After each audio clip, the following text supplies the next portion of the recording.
ಬಾಗಲಕೋಟೆ ಜಿಲ್ಲೆ ಶ್ರೀಮಾತಾ ಎಜ್ಯುಕೇಷನಲ್ ಮತ್ತು rural development trust SS Kadapatti international public school Kunagunda ವತಿಯಿಂದ ದಿನಾಂಕ ಆಗಸ್ಟ್ 9, 2026 ರಂದು ಮುಂಜಾನೆ 11 ಗಂಟೆಗೆ ಕುನಗುಂದ ಮತಕ್ಷೇತ್ರದ ಮಾಜಿ ಶಾಸಕರಾದ ಲಿಂಗೈಕ್ಯ ಶಿವಸಂಗಪ್ಪ ಸಿದ್ದಪ್ಪ ಕಡಪಟ್ಟಿಯವರ 36ನೇ ಸ್ಮರಣೋತ್ಸವ ಕಾರ್ಯಕ್ರಮದ ಉದ್ಘಾಟನಾ ಸಮಾರಂಭವು ಶ್ರೀಗುರು ಮಹಾಂತ ಸ್ವಾಮಿಗಳ ದಿವ್ಯ ಸಾನ್ನಿಧ್ಯ ಮತ್ತು ಅಧ್ಯಕ್ಷತೆಯಲ್ಲಿ ಹಾಗೂ ಬಸವರಾಜೇಂದ್ರ ಮಹಾಸ್ವಾಮಿಗಳ ಸಾನ್ನಿಧ್ಯದಲ್ಲಿ ಹಾಗೂ ಟ್ರಸ್ಟಿನ ಸಂಸ್ಥಾಪಕಾಧ್ಯಕ್ಷರಾದ ಬಸವರಾಜಸ್ ಕಡಪಟ್ಟಿರ ಉಪಸ್ಥಿತಿಯಲ್ಲಿ ಎಸ್ಎಸ್ ಕಡಪಟ್ಟಿ ಶಾಲೆಯ ಆವರಣದಲ್ಲಿ ಜರುಗಿತು. ಈ ಕಾರ್ಯಕ್ರಮದಲ್ಲಿ ಲಿಂಗೈಕ್ಯ ಮಾಜಿ ಶಾಸಕ ಎಸ್ಎಸ್ ಕಡಪಟ್ಟಿರ ಸುಪುತ್ರರಾದ ಡಾಕ್ಟರ್ ಮಹಾಂತೇಶ ಕಡಪಟ್ಟಿರು, ಪ್ರಾಸ್ತಾವಿಕ ಪರ ಹಾಗೂ ಆಳಂದ ಶಾಸಕರು ಹಾಗೂ ರಾಜ್ಯ ನೀತಿ ಮತ್ತು ಯೋಜನಾ ಆಯೋಗ ಬೆಂಗಳೂರು ಇವರು ಮುಖ್ಯ ಅತಿಥಿಗಳ ಪರ ಹಾಗೂ ಗದಗ ಜಿಲ್ಲೆಯವರಾದ ನಿವೃತ್ತ ಪ್ರಾಧ್ಯಾಪಕರು ಮತ್ತು ಸಂಪನ್ಮೂಲ ವ್ಯಕ್ತಿಗಳಾದ ಸಿದ್ದುಯಾಪಲ ಪರವಿರು ಹಾಗೂ ರಾಜ್ಯ ಮದ್ಯಪಾನ ಸಯತಾದ ಅಧ್ಯಕ್ಷರಾದ ಶರಣಪ್ಪ ಸಲ್ದಾಪೂರರು ಅತಿಥಿಗಳ ಪರ ಹಾಗೂ ಶ್ರೀಗಳು ಆಶೀರ್ವಚನ ಪರ ಮಾತನಾಡಿ, ಲಿಂಗೈಕ್ಯ ಮಾಜಿ ಶಾಸಕರಾದ ಶಿವಸಂಗಪ್ಪ ಕಡಪಟ್ಟಿರು ಕೃಷಿ ಕಾಯಕದೊಂದಿಗೆ 1961 ರಲ್ಲಿ ಕುನಗುಂದದಂತಹ ಗ್ರಾಮೀಣ ಪ್ರದೇಶದಲ್ಲಿ ವಿಎಂ ಬ್ಯಾಂಕ್ ಮತ್ತು ಮಕ್ಕಳ ಶೈಕ್ಷಣಿಕ ಭವಿಷ್ಯಕ್ಕೆ ಪಾಲಿಟೆಕ್ನಿಕ್ ಕಾಲೇಜು ಸ್ಥಾಪಿಸಿದನ್ನು ಸ್ಮರಿಸಿದರು. ನಂತರ ಆಕಸ್ಮಿಕವಾಗಿ ರಾಜಕೀಯ ಕ್ಷೇತ್ರಕ್ಕೆ ಬಂದು 1983 ಮತ್ತು 1985 ರಲ್ಲಿ ಕುನಗುಂದ ವಿಧಾನಸಭಾಕ್ಕೆ 2 ಅವಧಿಗೆ ಶಾಸಕರಾಗಿ ನಾರಾಯಣಪುರ ಜಲಾಶಯಕ್ಕೆ ಬಸವಸಾಗರೆಂದು ನಾಮಕರಣ ಹಾಗೂ ಡಾಕ್ಟರ್ ಡಿ.ಎಂ. ನಂಜುಡಪ್ಪನವರ ಪ್ರಾದೇಶಿಕ ಅಸಮತೋಲನ ನಿವಾರಣೆಯ ವರದಿಯನ್ನು ಸಾಕಾರ ಮಾಡಿದ್ದು ಸೇರಿ ಕ್ಷೇತ್ರದ ಮತ್ತು ರಾಜ್ಯದ ಸರ್ವಾಂಗೀಣ ಅಭಿವೃದ್ಧಿಗೆ ವಿಶೇಷ ಕೊಡುಗೆ ನೀಡಿ ಅವರು ನೇರ ನಿಷ್ಠುರ ಪ್ರಾಮಾಣಿಕ ನಿಸ್ವಾರ್ಥ ಸರಳ ಸಜ್ಜನಿಕೆಯಿಂದ ಜನಾನುರಾಗಿ ಬಹುಮುಖ ವ್ಯಕ್ತಿತ್ವದ ಮುತ್ಸದಿ ನಾಯಕರಾಗಿದ್ದರೆಂದು ಬಣ್ಣಿಸಿದರು. ನಂತರ 1983 ರ ಎಸ್ಎಸ್ ಕಡಪಟ್ಟಿರ ಮತ್ತು ಬಿಆರ್ ಪಾಟೀಲರ ಅವಧಿಯ ರಾಜ್ಯಾಂಗದ ಆಡಳಿತ ವ್ಯವಸ್ಥೆಯನ್ನು ಸ್ಮರಿಸುತ್ತಾ ಈ ಅವಧಿಯ ರಾಜಕೀಯ ನಾಯಕರು ಅಭಿವೃದ್ಧಿ ದೃಷ್ಟಿಯಿಂದ ಆಳ್ವಿಕೆ ನಡೆಸುವ ತಮ್ಮ ಸರಕಾರವು ಮುಜಗುರಕ್ಕೆ ಒಳಗಾದರೂ ಸರಿ ರಾಜಿಯಾಗದೆ ತಮ್ಮ ನೇರ ನಡೆನುಡಿಯಿಂದ ತಾವು ನಂಬಿದ ಸಿದ್ಧಾಂತಕ್ಕೆ ಅಪ್ಪಿ ಒಪ್ಪಿ ನಡೆಯುವ ಆದರ್ಶ ವ್ಯಕ್ತಿತ್ವದ ಪರಿಪಾಲಕರಾಗಿದ್ದರೆಂದು ಪ್ರತಿಪಾದಿಸಿದರು. ನಂತರ 1985 ರಿಂದ 89 ರಲ್ಲಿ ಬಾಹ್ಯವಾಗಿ ಜಿಪಿ ಮತ್ತು ಲೂಹಿಯಾರ ಸಮಾಜವಾದದ ಮುಖವಾಡ ಧರಿಸಿ ಸಮಾಜವಾದ ಧಿಕ್ಕರಿಸಿ ಆಂತರಿಕವಾಗಿ ಮಜಾವಾದದ ರಾಜಕಾರಣ ಜನ್ಮತಾಳಿದನ್ನು ಪ್ರಸ್ತಾಪಿಸಿದರು. ನಂತರ ಪ್ರಸ್ತುತ ಮತ್ತು ಹಿಂದಿನ ರಾಜಕಾರಣದ ವ್ಯವಸ್ಥೆ ಕುರಿತು ಸಂವಾದ ನಡೆಸುತ್ತಾ ಎಲ್ಲ ಪಕ್ಷಗಳಿಂದ ಚುನಾಯಿತ ನಾಯಕರು ಮತದಾತರಿಗೆ ಉತ್ತರದಾಯಿಗಳಾಗಬೇಕೇ ಹೊರತು ಹೈಕಮಾಂಡ್ ಸಂಸ್ಕೃತಿಗೆ ಶರಣಾಗಿ ಮಂತ್ರಿಗಿರಿಗಾಗಿ ಲಾಭಿ ಅಸಮಾಧಾನ ಭಿನ್ನಮತ ಸ್ಫೋಟದೊಳಗೆ ಕಾಲಹರಣ ಮಾಡುವುದೆಂದರೆ ಪ್ರಜಾಪ್ರಭುತ್ವಕ್ಕೆ ಮಾಡುವ ದ್ರೋಹ ಮತ್ತು ಅಪಚಾರೆಂದು ಜರಿದರು. ನಂತರ 1994 ರಲ್ಲಿದ್ದ ಚುನಾವಣೆಯಲ್ಲಿ ಲಕ್ಷ ರೂಪಾಯಿಗಳ ಖರ್ಚು ವೆಚ್ಚವೂ ಮಾಯವಾಗಿ ಸದ್ಯದ ಚುನಾವಣೆಯಲ್ಲಿ ಕೋಟಿ ಲೆಕ್ಕದಲ್ಲಿ ಕಾಂಚನವು ಸದ್ದು ಮಾಡುತ್ತಿದೆ ಎಂದರು. ನಂತರ ಸದ್ಯದ ರಾಜ್ಯಾಂಗದಲ್ಲಿ ಶಿಕ್ಷಣ, ಆರೋಗ್ಯ ಮತ್ತು ರಾಜಕಾರಣದ ಜಾಗೃತಿ ಬಗ್ಗೆ ರಾಜಕೀಯ ನಾಯಕರ ನಿಲುವುಗಳಲ್ಲಿ ಊಹೆಗೆ ನಿಲಕ್ಕದಷ್ಟು ಆವರಿಸಿರುವ ಲಜ್ಜೆಗೇಡಿತನವನ್ನು ಪ್ರಸ್ತಾಪಿಸಿದರು. ನಂತರ ಆದರ್ಶಗಳು ಆಳುತ್ತವೆ, ಆದರೆ ತತ್ವಸಿದ್ಧಾಂತಗಳು ನಿಯಂತ್ರಿಸುತ್ತವೆ. ಹಾಗಾಗಿ ವಿಧಾನಸಭೆಯು ಲ್ಯಾಂಡ್, ಮೆಡಿಕಲ್, ಗಣಿಮಾಫಿಯಾದಂತಹ ಕುಳಗಳಿಂದ ತುಂಬಿದೆ. ಆದ ಕಾರಣ ಅಲ್ಲಿ ಹತ್ತಿರಕ್ಕೆ ಸುಳಿಯದೆ ಮಹಾತ್ಮ ಗಾಂಧಿಯರ ಚಲೇಜಾವೋ ಚಳವಳಿಯ ಅಹಿಂಸಾತ್ಮಕ ಹೋರಾಟ ಹಾಗೂ ಸಾಮಾಜಿಕ ಜಾಲತಾಣವನ್ನು ಬಳಸಿಕೊಂಡು ಏನನ್ನಾದರೂ ಬದಲಾವಣೆ ತರಬೇಕೆಂದು ಕಾಕ್ರೋಚ ಪಕ್ಷದ ಆಂದೋಲನವನ್ನು ಯುವಜನಾಂಗವು ಸ್ಫೂರ್ತಿ ಮತ್ತು ಆದರ್ಶವಾಗಿಸಿಕೊಂಡು ಬಂಡವಾಳಶಾಹಿ ಮತ್ತು ಬಲಪಂಥೀಯ ವಿಚಾರಧಾರೆಗಳನ್ನು ಕಡೆಗಣಿಸಿ ನೋಟಿಗಾಗಿ ಓಟು ಮಾರಿಕೊಳ್ಳದೆ ಭ್ರಷ್ಟರಹಿತ ಸಮೃದ್ಧ ಮತ್ತು ಸದೃಢ ಭಾರತವನ್ನು ಕಟ್ಟವರಾಗಬೇಕೆಂದು ವಿದ್ಯಾರ್ಥಿಗಳಿಗೆ ಕಿವಿಮಾತು ಹೇಳಿದರು. ಈ ಕಾರ್ಯಕ್ರಮದಲ್ಲಿ ಶಿಕ್ಷಕರಾದ ಕುಮಾರಸ್ವಾಮಿ ಹಿರೇಮಠರು ಅತಿಥಿಗಳಿಗೆ ಪರಿಚಯಿಸಿದರೆ ಪ್ರಾಚಾರ್ಯರಾದ ಸಾಯಿಕೃಷ್ಣ ಹಾಗೂ ಶಿಕ್ಷಕಿಯರಾದ ಜ್ಯೋತಿ ಮತ್ತು ಕಾವ್ಯಾರು ವೇದಿಕೆ ಹಂಚಿಕೊಂಡಿದ್ದರು. ಹಾಗೂ ಬೋಧಕ ಮತ್ತು ಬೋಧಕೇತರ ಸಿಬ್ಬಂದಿ ವರ್ಗದವರು, ವಿದ್ಯಾರ್ಥಿ ಮತ್ತು ವಿದ್ಯಾರ್ಥಿನಿಯರು, ಸಾರ್ವಜನಿಕರು ಉಪಸ್ಥಿತರಿದ್ದರು. Loknayak Kannada news bureau report Hungund. ಬಡತನ, ನಿರುದ್ಯೋಗ, ಜಾತಿ ನಿರ್ಮೂಲನೆಗಳ ವಿರುದ್ಧ ಹೋರಾಟ, ಹಾಗೆಯೇ ಮಹಿಳೆಯ ಸಮಾನತೆಗಾಗಿ ಮತ್ತು ಸಮ ಸಮಾಜ ಕಟ್ಟಲು ಪ್ರಯತ್ನ ಪಟ್ಟಿರುತ್ತಾರೆ. ಅನೇಕ ಸಲ ರಾಜಕೀಯ ಜೀವನದ ಸೋಲು ಗೆಲುವುಗಳನ್ನು ಕಂಡಿರುತ್ತಾರೆ. ಸಾಮಾನ್ಯ ಮನೆತನದಿಂದ ಬಂದ ಕಾನೂನು ಪದವಿ ಪಡೆದು 1983ರಲ್ಲಿ ಕೇಳದೆ ವಿಧಾನಸಭಾ ಚುನಾವಣೆ ಟಿಕೆಟ್ ಪಡೆದು 4 ಬಾರಿ ಶಾಸಕರಾಗಿ, 1 ಸಲ ವಿಧಾನ ಪರಿಷತ್ತಿನ ಸದಸ್ಯರಾಗಿ ಹಾಗೂ ಉಪಸಭಾಪತಿಗಳಾಗಿ ಸೇವೆ ಸಲ್ಲಿಸಿದ್ದಾರೆ. ನಂತರದ ಮಂತ್ರಿಗಳಾದ ಸಿದ್ದರಾಮಯ್ಯನವರ ಇವರನ್ನು ಕರ್ನಾಟಕ ರಾಜ್ಯ ನೀತಿ ಮತ್ತು ಯೋಜನಾ ಆಯೋಗದ ಉಪಾಧ್ಯಕ್ಷರನ್ನಾಗಿ ನೇಮಕ ಮಾಡಿದ ಕೆಲವೇ ದಿನಗಳಲ್ಲಿ ಗ್ರಾಮ ಮತ್ತು ವಾರ್ಡ್, ತಾಲೂಕು ಹಾಗೂ ಜಿಲ್ಲಾ ಮಟ್ಟದ ಯೋಜನೆಗಳ ಪ್ರಸ್ತಾವನೆ ಪಡೆದು 35 ವರ್ಷಗಳಿಂದ ಆಗದೇ ಇರುವ ಪ್ರಕ್ರಿಯೆಗೆ ಚಾಲನೆ ನೀಡಿ ವರದಿ ಸಲ್ಲಿಸಿರುತ್ತಾರೆ. ಜೊತೆಗೆ ವಿಕೇಂದ್ರೀಕರಣ ವ್ಯವಸ್ಥೆಯನ್ನು ಗಟ್ಟಿಗೊಳಿಸಲು ಕೂಡ ಪ್ರಯತ್ನ ಪಟ್ಟಿರುತ್ತಾರೆ. ಈ ಹಿಂದಿನಿಂದಲೂ ನಮ್ಮ ದೇಶ ಮತ್ತು ಪರಿಸರ, ದಲಿತ ಹಾಗೂ ಮುಖ್ಯವಾಗಿ ಅಹಿಂದ ಚಳವಳಿಗಳಲ್ಲಿ ಶ್ರೀ ಸಿದ್ದರಾಮಯ್ಯ ಅವರೊಂದಿಗೆ ಸಕ್ರಿಯವಾಗಿ ಭಾಗವಹಿಸಿರುತ್ತಾರೆ. ಇಂದಿಗೂ ಅರಣ್ಯ ಮತ್ತು ಅಂತರ್ಜಲ ರಕ್ಷಿಸುವುದಕ್ಕೆ ಹಾಗೂ ಸಾಮಾಜಿಕ ಪಿಡುಗಾದ ಮದ್ಯಪಾನ ನಿಷೇಧ ಹೋರಾಟದಲ್ಲಿ ನಿರಂತರವಾಗಿ ತೊಡಗಿಸಿಕೊಂಡಿರುತ್ತಾರೆ. ಇತ್ತೀಚಿನ ವರ್ಷಗಳಲ್ಲಿ ದೇಶದ ರಾಜಧಾನಿ ದೆಹಲಿಯಲ್ಲಿ ನಡೆದ ರೈತ CAA, NRC ಮತ್ತು SIR ಚಳವಳಿಗಳಲ್ಲಿ ಸಕ್ರಿಯವಾಗಿ ಭಾಗವಹಿಸಿರುತ್ತಾರೆ. ಇವರು ಈ ರೀತಿಯಾಗಿ ಹಲವಾರು ವರ್ಷಗಳ ಇವರ ರಾಜಕೀಯ ಜೀವನದಲ್ಲಿ ಮಾಡಿದ ಸಾಮಾಜಿಕ ನ್ಯಾಯದ ಮತ್ತು ಪ್ರಜಾಪ್ರಭುತ್ವದ ಮೌಲ್ಯಗಳನ್ನು ಕಾಪಾಡುವ ಬದ್ಧತೆ ಮತ್ತು ಹೋರಾಟ ಮತ್ತು ಮತೀಯ ವಿಭಜಕ ಶಕ್ತಿಗಳ ವಿರುದ್ಧ ಅತ್ಯಂತ ಕಾಳಜಿಯಿಂದ ತೊಡಗಿಸಿಕೊಂಡು ರಾಷ್ಟ್ರವಷ್ಟೇ ಅಲ್ಲದೆ ರಾಷ್ಟ್ರದಲ್ಲೂ ಪೂರಕವಾಗಿ ಶ್ರಮಿಸಿರುತ್ತಾರೆ. BR ಪಾಟೀಲ್ ಅವರು ಬಿಡುಗಡೆಗೊಳಿಸಿದ್ದು ಯೋಗ ಆಯೋಗ ಯೋಗ. ಇವರನ್ನು ಈ ಕಾರ್ಯಕ್ರಮಕ್ಕೆ ಅಭೂತಪೂರ್ವದಿಂದ ಸ್ವಾಗತಿಸುತ್ತೇನೆ. ಇವರ ಒಂದು ಕಿರುಪರಿಚಯವನ್ನು ಮಾಡಲು ಬಯಸುತ್ತೇನೆ. ಚಿತ್ರದುರ್ಗ ಜಿಲ್ಲೆಯ ಈಗಿನ ಕಾರಟಗಿಯ ಸಿದ್ದಬಸಪ್ಪ ಬಸವರಾಜ ಯಲ್ಲಪ್ಪಿಯವರು ವ್ಯಾಪಾರ ಪರವಿಯವರು 12/4/1945ರಂದು ಜನಿಸಿದರು.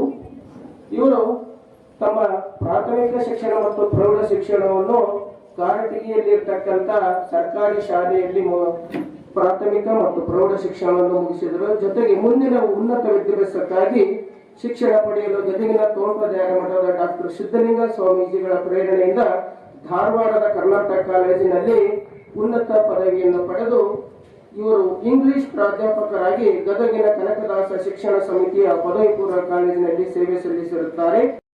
ಪ್ರಾಚಾರ್ಯರಾಗಿ ಸೇವೆ ಸಲ್ಲಿಸಿರುತ್ತಾರೆ. ಇವರು ಸೇವೆ ಸಲ್ಲಿಸಿದ್ದು ಇಂಗ್ಲಿಷ್ ಪ್ರಾಧ್ಯಾಪಕರಾಗಿ, ಆದರೆ ಕೃಷಿಯನ್ನು ಮಾಡಿದ್ದು ಕನ್ನಡ ಸಾಹಿತ್ಯದಲ್ಲಿ. ಹೀಗಾಗಿ ಇವರು ಅನೇಕ ಕನ್ನಡದಲ್ಲಿ ಕಾವ್ಯಗಳನ್ನ, ಕವನ ಸಂಕಲನಗಳನ್ನ, ಲೇಖನಗಳನ್ನ ಪ್ರಕಟಿಸಿದ್ದಾರೆ. ಸಾಹಿತ್ಯ ವಿಮರ್ಶೆ ಮೂಲಕ ಬರಹದ ಅನುಸಂಧಾನ ಕಾರ್ಯದಲ್ಲಿ ಹೆಚ್ಚು ಆಸಕ್ತಿಯನ್ನು ಹೊಂದಿದ್ದಾರೆ. ಇವರ ಕವನ ಸಂಕಲನಗಳು ಮೊದಲನೇ ಪ್ರಕಟಗೊಂಡ ಕವನ ಸಂಕಲನ ಯಾವುದಪ್ಪ ಅಂತಂದ್ರೆ ನೆಲದ ಮರೆಯ ನಿಧಾನ. ನಂತರ ಒಂದು ಪ್ರವಾಸ ಕಥನ, ಇಂಗ್ಲೆಂಡ್ಗೆ ಪ್ರವಾಸ ಹೋಗಿದ್ದಾಗ ಅಲ್ಲಿ ಅವರೊಂದು ಪ್ರವಾಸ ಕಥನವನ್ನು ಬರೆದಿದ್ದಾರೆ. ಎತ್ತಳ ಮಾಮಾರ ಎತ್ತಳಕ್ಕೆ ಹೋಗಿಲೆ. ಇದು 2009 ಮತ್ತು 2010ರಲ್ಲಿ ಈ ಪ್ರವಾಸ ಕಥನವನ್ನು ಬರೆದಿರುತ್ತಾರೆ. 2016ರಲ್ಲಿ ಒಂದು ಬಿರುಗಾಳಿ ಕಥೆ ಎಂಬ ಇಂಗ್ಲಿಷ್ ಕಾದಂಬರಿಯಿಂದ ಕನ್ನಡಕ್ಕೆ ಅನುವಾದವನ್ನು ಮಾಡಿರುತ್ತಾರೆ. ಪಿಸು ಮಾತುಗಳು ಜುಗಲ್ 2017 ಸೀಕಾ ಕಾವ್ಯ ನಾಮದಿಂದ ಕಾವ್ಯಶ್ರೀ ಮಹಾಗಾಂಕರವರೊಂದಿಗೆ ಕಾವನ ಸಂಕಲನ ಜುಗಲ್ ಒಂದು ಹೊಸ ಪ್ರಯೋಗವನ್ನು ಮಾಡಿರುತ್ತಾರೆ. ಇವರು ಅನೇಕ ಲೇಖನಗಳನ್ನು ಬರೆದಿದ್ದಾರೆ ಹಾಗೂ ಪ್ರವಾಸ ಕಥನಗಳನ್ನು ಬರೆದಿದ್ದಾರೆ. ಮೂಲಕ ಕವಿತೆಗಳನ್ನ, ಕಥೆಗಳನ್ನ, ಅಭಿವ್ಯಕ್ತ ವಿಚಾರಗಳನ್ನ, ಸಾವಿರಾರು ಬರಹಗಳನ್ನು, ಗೊಂಚಲುಗಳನ್ನು ಕೂಡ ಈ ಜಾಲತಾಣಗಳ ಮುಖಾಂತರ ಸಮರ್ಥವಾಗಿ ಅವರು ಬರೆದಂತಹ ಕವಿತೆಗಳಿರಬಹುದು, ಕಥೆಗಳಿರಬಹುದು. Shri Shivasangappa Siddappa Tirupati sir, ex-MLA of Hungary.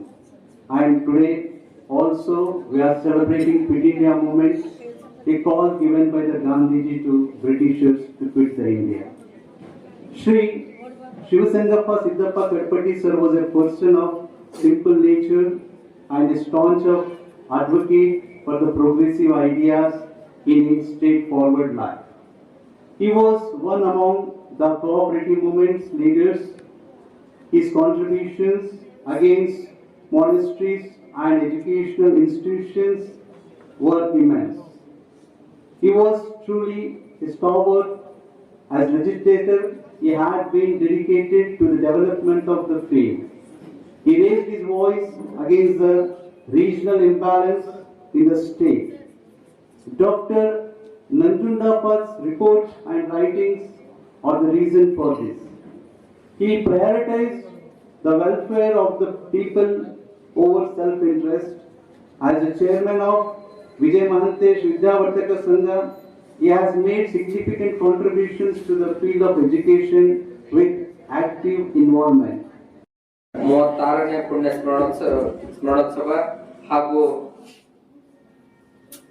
ಈ ಮಾತಿನಲ್ಲಿ ಸತ್ಯ, ಕೃತಿಯಲ್ಲಿ ಶ್ರದ್ಧೆಯನ್ನಿಟ್ಟು ರಾಜಕಾರಣವನ್ನು ಮಾಡಿದಂಥವ್ರು. ಅವರು ಅಕಸ್ಮಾತ್ ರಾಜಕಾರಣಕ್ಕೆ ಬಂದಂತವರಾಗಿದ್ರು ಹೊರತು ಅವರೇನು ರಾಜಕಾರಣಿನೇ ಆಗಬೇಕು ಅನ್ನೋ ಒಂದು ಕೆಲಸದವರಲ್ಲ.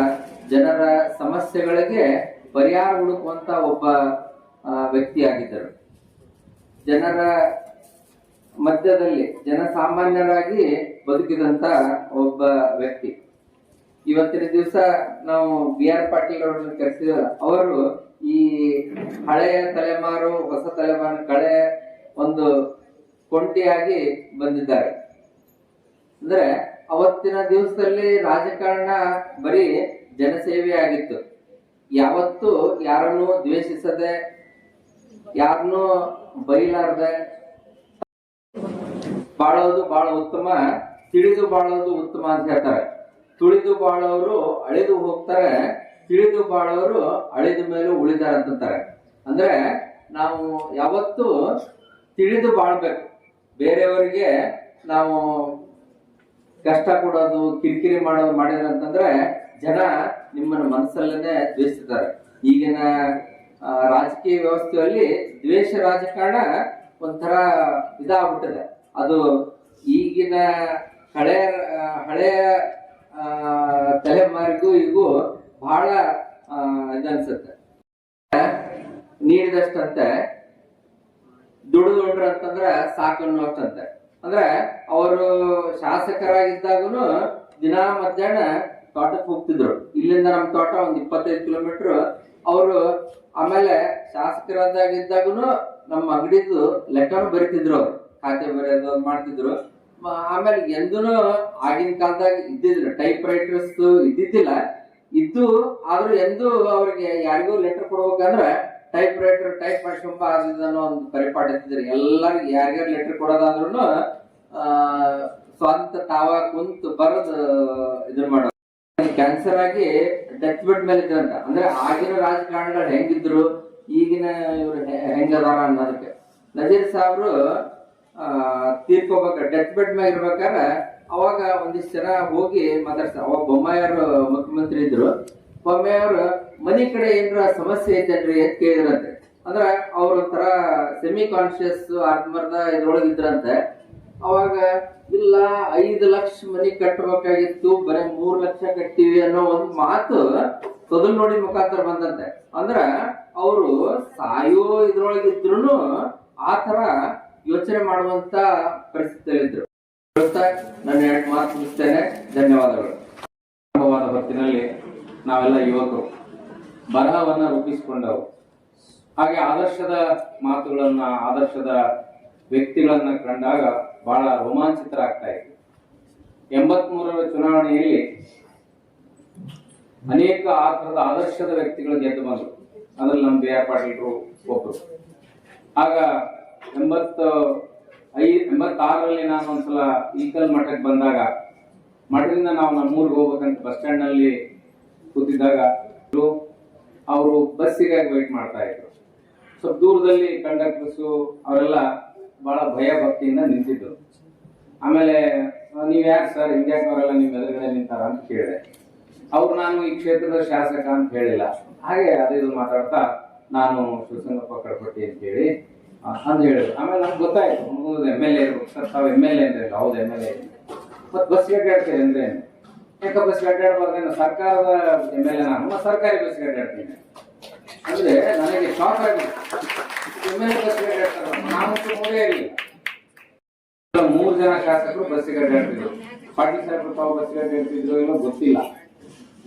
ದೊಡ್ಡಮೇಟಿಯವರು, ಸಿಂಧನೂರಿನ ಶಾಸಕರಾದ M. ಮಲ್ಲಪ್ಪನವರು ಬಸ್ಸಿಗೆ ಬರ್ತಾ ಇದ್ರು. ನಮಗೆಲ್ಲ ದೊಡ್ಡ ಆಶ್ಚರ್ಯ, ಒಬ್ಬ MLA ಆದ್ರೂ ಕೂಡ ಬಸ್ಸಿಗೆ ಅಡ್ಡಾಡ್ತಾರೆ ಅಂತ. ನೀವು ಇಮ್ಯಾಜಿನ್ ಮಾಡ್ರಿ ಇವತ್ತಿನ ರಾಜಕಾರಣಗಳ ಪರಿಸ್ಥಿತಿ ಏನಾಗಿದೆ. ಶಿಕ್ಷಣ, ಆರೋಗ್ಯ ಹಾಗೂ ರಾಜಕಾರಣದ ಕುರಿತು ಜನರಲ್ಲಿ ಅವೇರ್ನೆಸ್ ಮಾಡಬೇಕು ಅಂತ ಒಂದು 7-8 ಜನ ಈಗ ಸದ್ಯದಲ್ಲಿ ರಾಜಕಾರಣದಲ್ಲಿರೋ ಮಂತ್ರಿಗಳನ್ನು ಭೇಟಿಯಾಗಿದ್ದಾರೆ. ಅವ್ರು ಹೇಳಿದ್ರು, it is impossible to dream like that. ನೀವಾಗ ಊಹೆ ಮಾಡಕ್ಕೆ ಸಾಧ್ಯ ಇಲ್ಲ ಅಂತಂದ್ರೆ, ಏನು ಊಹೆ ಮಾಡಕ್ ಸಾಧ್ಯ ಇಲ್ಲ ಅಂತಂದ್ರೆ, ಚುನಾವಣಾ ವೆಚ್ಚ ಮತ್ತು ಅದರ ಸರಳತೆ 94ನೇ ಇಸ್ವಿವರೆಗೂ ಈ ದೇಶದ ರಾಜಕಾರಣ ಹೆಂಗಿತ್ತು ಅಂದ್ರೆ, ಶೇಷನ್ ಅವರು 94ರಲ್ಲಿ ಕೇವಲ 4 ಲಕ್ಷ ರೂಪಾಯಿ ಖರ್ಚಿನಲ್ಲಿ ಎಲ್ಲರೂ ಶಾಸಕರಾದರು. 99ರಲ್ಲಿ ಸಿನಾರಿಯೋ ಚೇಂಜ್ ಆಯಿತು, 2004ರಲ್ಲಿ ಬದಲಿ ಆಯಿತು, 8ರಲ್ಲಿ it has started declining continuously. ನಾವೆಲ್ಲ ಹಂಗ ಹೇಳಿದ್ರೆ ನಮ್ಮ ಮಕ್ಕಳ ಮುಂದೆ ಏನಾರ ನಮ್ಮ ಕಾಲಕ್ಕೆ ರಾಜಕಾರಣಗಳು ಸರಳವಾಗಿದ್ರು, ಒಬ್ಬರೇ ಅಡ್ಡಾಡ್ತಿದ್ರು, ಬಸ್ನಲ್ಲಿ ಅಡ್ಡಾಡ್ತಿದ್ರು ಅಂದ್ರೆ ಅವರು ತಮಾಷೆ ಮಾಡ್ತಾರೆ, ನಗ್ತಾರ. ಇವತ್ತಿನ್ನೂ MLA ಆಗಿರಂಗಿಲ್ಲ. 85ರಲ್ಲಿ ಅವರು ಅನೇಕ ಕಾರಣಗಳಿಂದ ರಾಮಕೃಷ್ಣ ಹೆಗಡೆ ಅವರನ್ನ ವಿರೋಧಿಸಲಿಕ್ಕೆ ಪ್ರಾರಂಭ ಮಾಡಿದ್ರು. ಅಂದ್ರೆ ಮುಖವಾಡ ಅಂತ ಕರಿತೀವಿ. ಈ ಸಮಾಜವಾದಿ ಚಿಂತನೆ ಕೂಡ ಬದಲಿ ಹಾಕೊಂತ ಬಂತು. ಜಯಪ್ರಕಾಶ್ ಮೂವ್ಮೆಂಟ್ ಕೂಡ ಅದು ಬದಲಿ ಹಾಕೊಂತ ಬಂತು. ಯಾರು ಸಮಾಜವಾದಿ ಚಿಂತನೆಯಲ್ಲಿದ್ರು, ಜಯಪ್ರಕಾಶ್ ಚಳವಳಿಯಲ್ಲಿದ್ರು, ಅಧಿಕಾರ ಇಲ್ದಾಗ ಎಷ್ಟು ಪ್ರಾಮಾಣಿಕರಿದ್ರು, ಅಧಿಕಾರ ಬಂದ ಅಷ್ಟು ಪ್ರಾಮಾಣಿಕರಾಗಿ ಉಳಿಲಿಲ್ಲ. ರಾಮಕೃಷ್ಣ ಹೆಗಡೆ ಅವರು ಕ್ಯಾಪಿಟೇಷನ್ ಲಾಬಿಗೆ ಬಹಳ ಈಲ್ಡ್ ಆದ ತಕ್ಷಣ ಕಡ್ಪಟ್ಟಿ ಅಂತವರು ಅನೇಕ 83 ಜನ ಶಾಸಕರು ಸೇರ್ಕೊಂಡು ಹೆಗಡೆಯವರ ವಿರುದ್ಧ ಭಿನ್ನಮತವನ್ನು ಮಾಡ್ತಾರೆ. ನೋಡಿ, ಅವರು ವಿಧಾನಸಭೆಯ ಪ್ರಶ್ನಾವಳಿಗಳ ಘಟನೆಗಳನ್ನ ನೋಡಿದೆ. ಅವರು ಸರ್ಕಾರಕ್ಕೆ ಮುಜುಗರವಾಗುವಂತ ವಿರೋಧ ಪಕ್ಷದ ನಾಯಕರ ತರನೇ ಆಳುವ ಸರ್ಕಾರಕ್ಕೆ ಪ್ರಶ್ನೆಗಳನ್ನ ಕೇಳ್ತಾ ಇದ್ರು. ನಮಗಾಗ ಅನ್ಸಕ್ ಸ್ಟಾರ್ಟ್ ಆಯ್ತು, ಹಂಗಂದ್ರೆ ನೆಕ್ಸ್ಟ್ ಕಡಪಟ್ಟಿ ಅವ್ರನ್ನ ಸೋಲಿಸ್ಲಿಕ್ಕೆ ವಿರೋಧ ಪಕ್ಷದವ್ರು ಬೇಡ, ಅವರೇ ಪಕ್ಷದವ್ರು ಸಾಕು. ಅದನ್ನ ನಾವು ಒಂದ್ಸಲ ಅವ್ರಿಗೆ ಹೇಳಿದ್ದು ಆಯ್ತು, ಸರ್ ನೀವೆಲ್ಲ ಕ್ರಿಟಿಸೈಸ್, ಡೆಫಿನೆಟ್ಲಿ ಅವ್ರು ನಿಮ್ಮನ್ನು ಸೋಲಿಸ್ತಾರ. ಅವ್ರು ಹೇಳ್ತಿದ್ರು, ನಾವು ರಾಜಕಾರಣಕ್ಕೆ ಬಂದಿರೋದು ಚುನಾವಣೆಯಲ್ಲಿ ಗೆಲ್ಲಲಿಕ್ಕೆ ಅಲ್ಲ, ಪ್ರಜಾತಂತ್ರ ವ್ಯವಸ್ಥೆಯನ್ನ ಕಾಪಾಡ್ಲಿಕ್ಕೆ. ಪ್ರಜಾತಂತ್ರ ವ್ಯವಸ್ಥೆಯನ್ನು ನಾವು ಕಾಪಾಡಲಿಲ್ಲ ಅಂದ್ರೆ ಸೋಲಿ. ಇಂಥವ್ರು ಸೋತ ಲಾಸ್ ಯಾರಿಗೆ? ಇಂಥವ್ರು ಸೋತ್ರೆ ಗೆಲ್ಲಿಸದ ಮತದಾರನಿಗೆ ಅಪಾಯ ಹೊರತಾಗಿ ಅವ್ರಿಗೇನಿಲ್ಲ. ಇವತ್ತು ಹಾಗೆ ಮಾತಾಡ್ತಾ ಹೇಳ್ತಾ ಇದ್ರು, ಸಾರ್ವಜನಿಕವಾಗಿ ಹೇಳ್ಬಾರ್ದು. ಚುನಾವಣೆಯ ವೆಚ್ಚ ಪ್ರತಿ ಚುನಾವಣೆಗಿಂತಲೂ ಜಾಸ್ತಿ ಆಗ್ತಾ ಬರ್ತಾ ಇದೆ. ಈಗ 1 ಸಲನೋ 2 ಸಲನೋ ಶಾಸಕರಾದವರು ಮಾತ್ರ ಚುನಾವಣೆ ಎದುರಿಸುವಂತ ಪರಿಸ್ಥಿತಿ ಇದೆ. ಬಹಳಷ್ಟು ಜನ ಪ್ರಜ್ಞಾವಂತರು, ರಾಜಕೀಯ ಪ್ರಜ್ಞೆ ಇರುವಂತವ್ರು, ಎಜುಕೇಟೆಡ್ ಇದ್ದವ್ರು ಯಾಕೆ ಬರಲ್ಲ ಅಂದ್ರೆ, ಒಂದ್ ವೇಳೆ ಅವರು ವೈಯಕ್ತಿಕ ಸಂಪಾದನೆಯಿಂದ ದುಡಿದಿದ್ರೆ ಅದನ್ನು ಖರ್ಚು ಮಾಡಿ ಇವತ್ತು ಚುನಾವಣೆ ನಡೆಸಲಿಕ್ಕೆ ಸಾಧ್ಯ ಇಲ್ಲ. ದೊಡ್ಡಮೇಟಿಯವರು ಯಾವುದೇ ಚುನಾವಣೆಗೆ ಹಣವನ್ನು ಖರ್ಚು ಮಾಡ್ತಾ ಇರಲಿಲ್ಲ, ಜನನೇ ಖರ್ಚು ಮಾಡ್ತಾ ಇದ್ರು, ಜನನೇ ದುಡ್ಡು ಹಾಕ್ತಾ ಇದ್ರು. ಅದರ ಕಾಲ ಬದಲೇ ಆಯ್ತು. ಅವರು 89ರ ಚುನಾವಣೆಯಲ್ಲಿ ಸೋಲನ್ನ ಅನುಭವಿಸಿದ್ರು. ಕಾರಣ ಏನಂದ್ರೆ ಅವ್ರು ದುಡ್ಡು ಖರ್ಚು ಮಾಡಲಿಲ್ಲ, ನಿಷ್ಠುರವಾಗಿ ಮಾತಾಡ್ತಾ ಇದ್ರು. ಇವರು ಕಡಪಟ್ಟಿ ಅವ್ರ ರೆಫರೆನ್ಸ್ ಅನ್ನ ಪುಸ್ತಕದಲ್ಲಿ ಲಂಕೇಶ್ ಅವರು, ಕಡಪಟ್ಟಿ ಅವರು ಸೋತಾಗ ಸ್ವತಃ ಲಂಕೇಶ್ ಅವರೇ ಪತ್ರಿಕೆಯಲ್ಲಿ ಒಂದು ಲೇಖನವನ್ನು ಬರೀತಾರೆ, ಯಾವ್ಯಾವ ಸ್ವಭಾವದಿಂದ ಕಡಪಟ್ಟಿ ಅವರು ಸೋತರು ಅಂತ.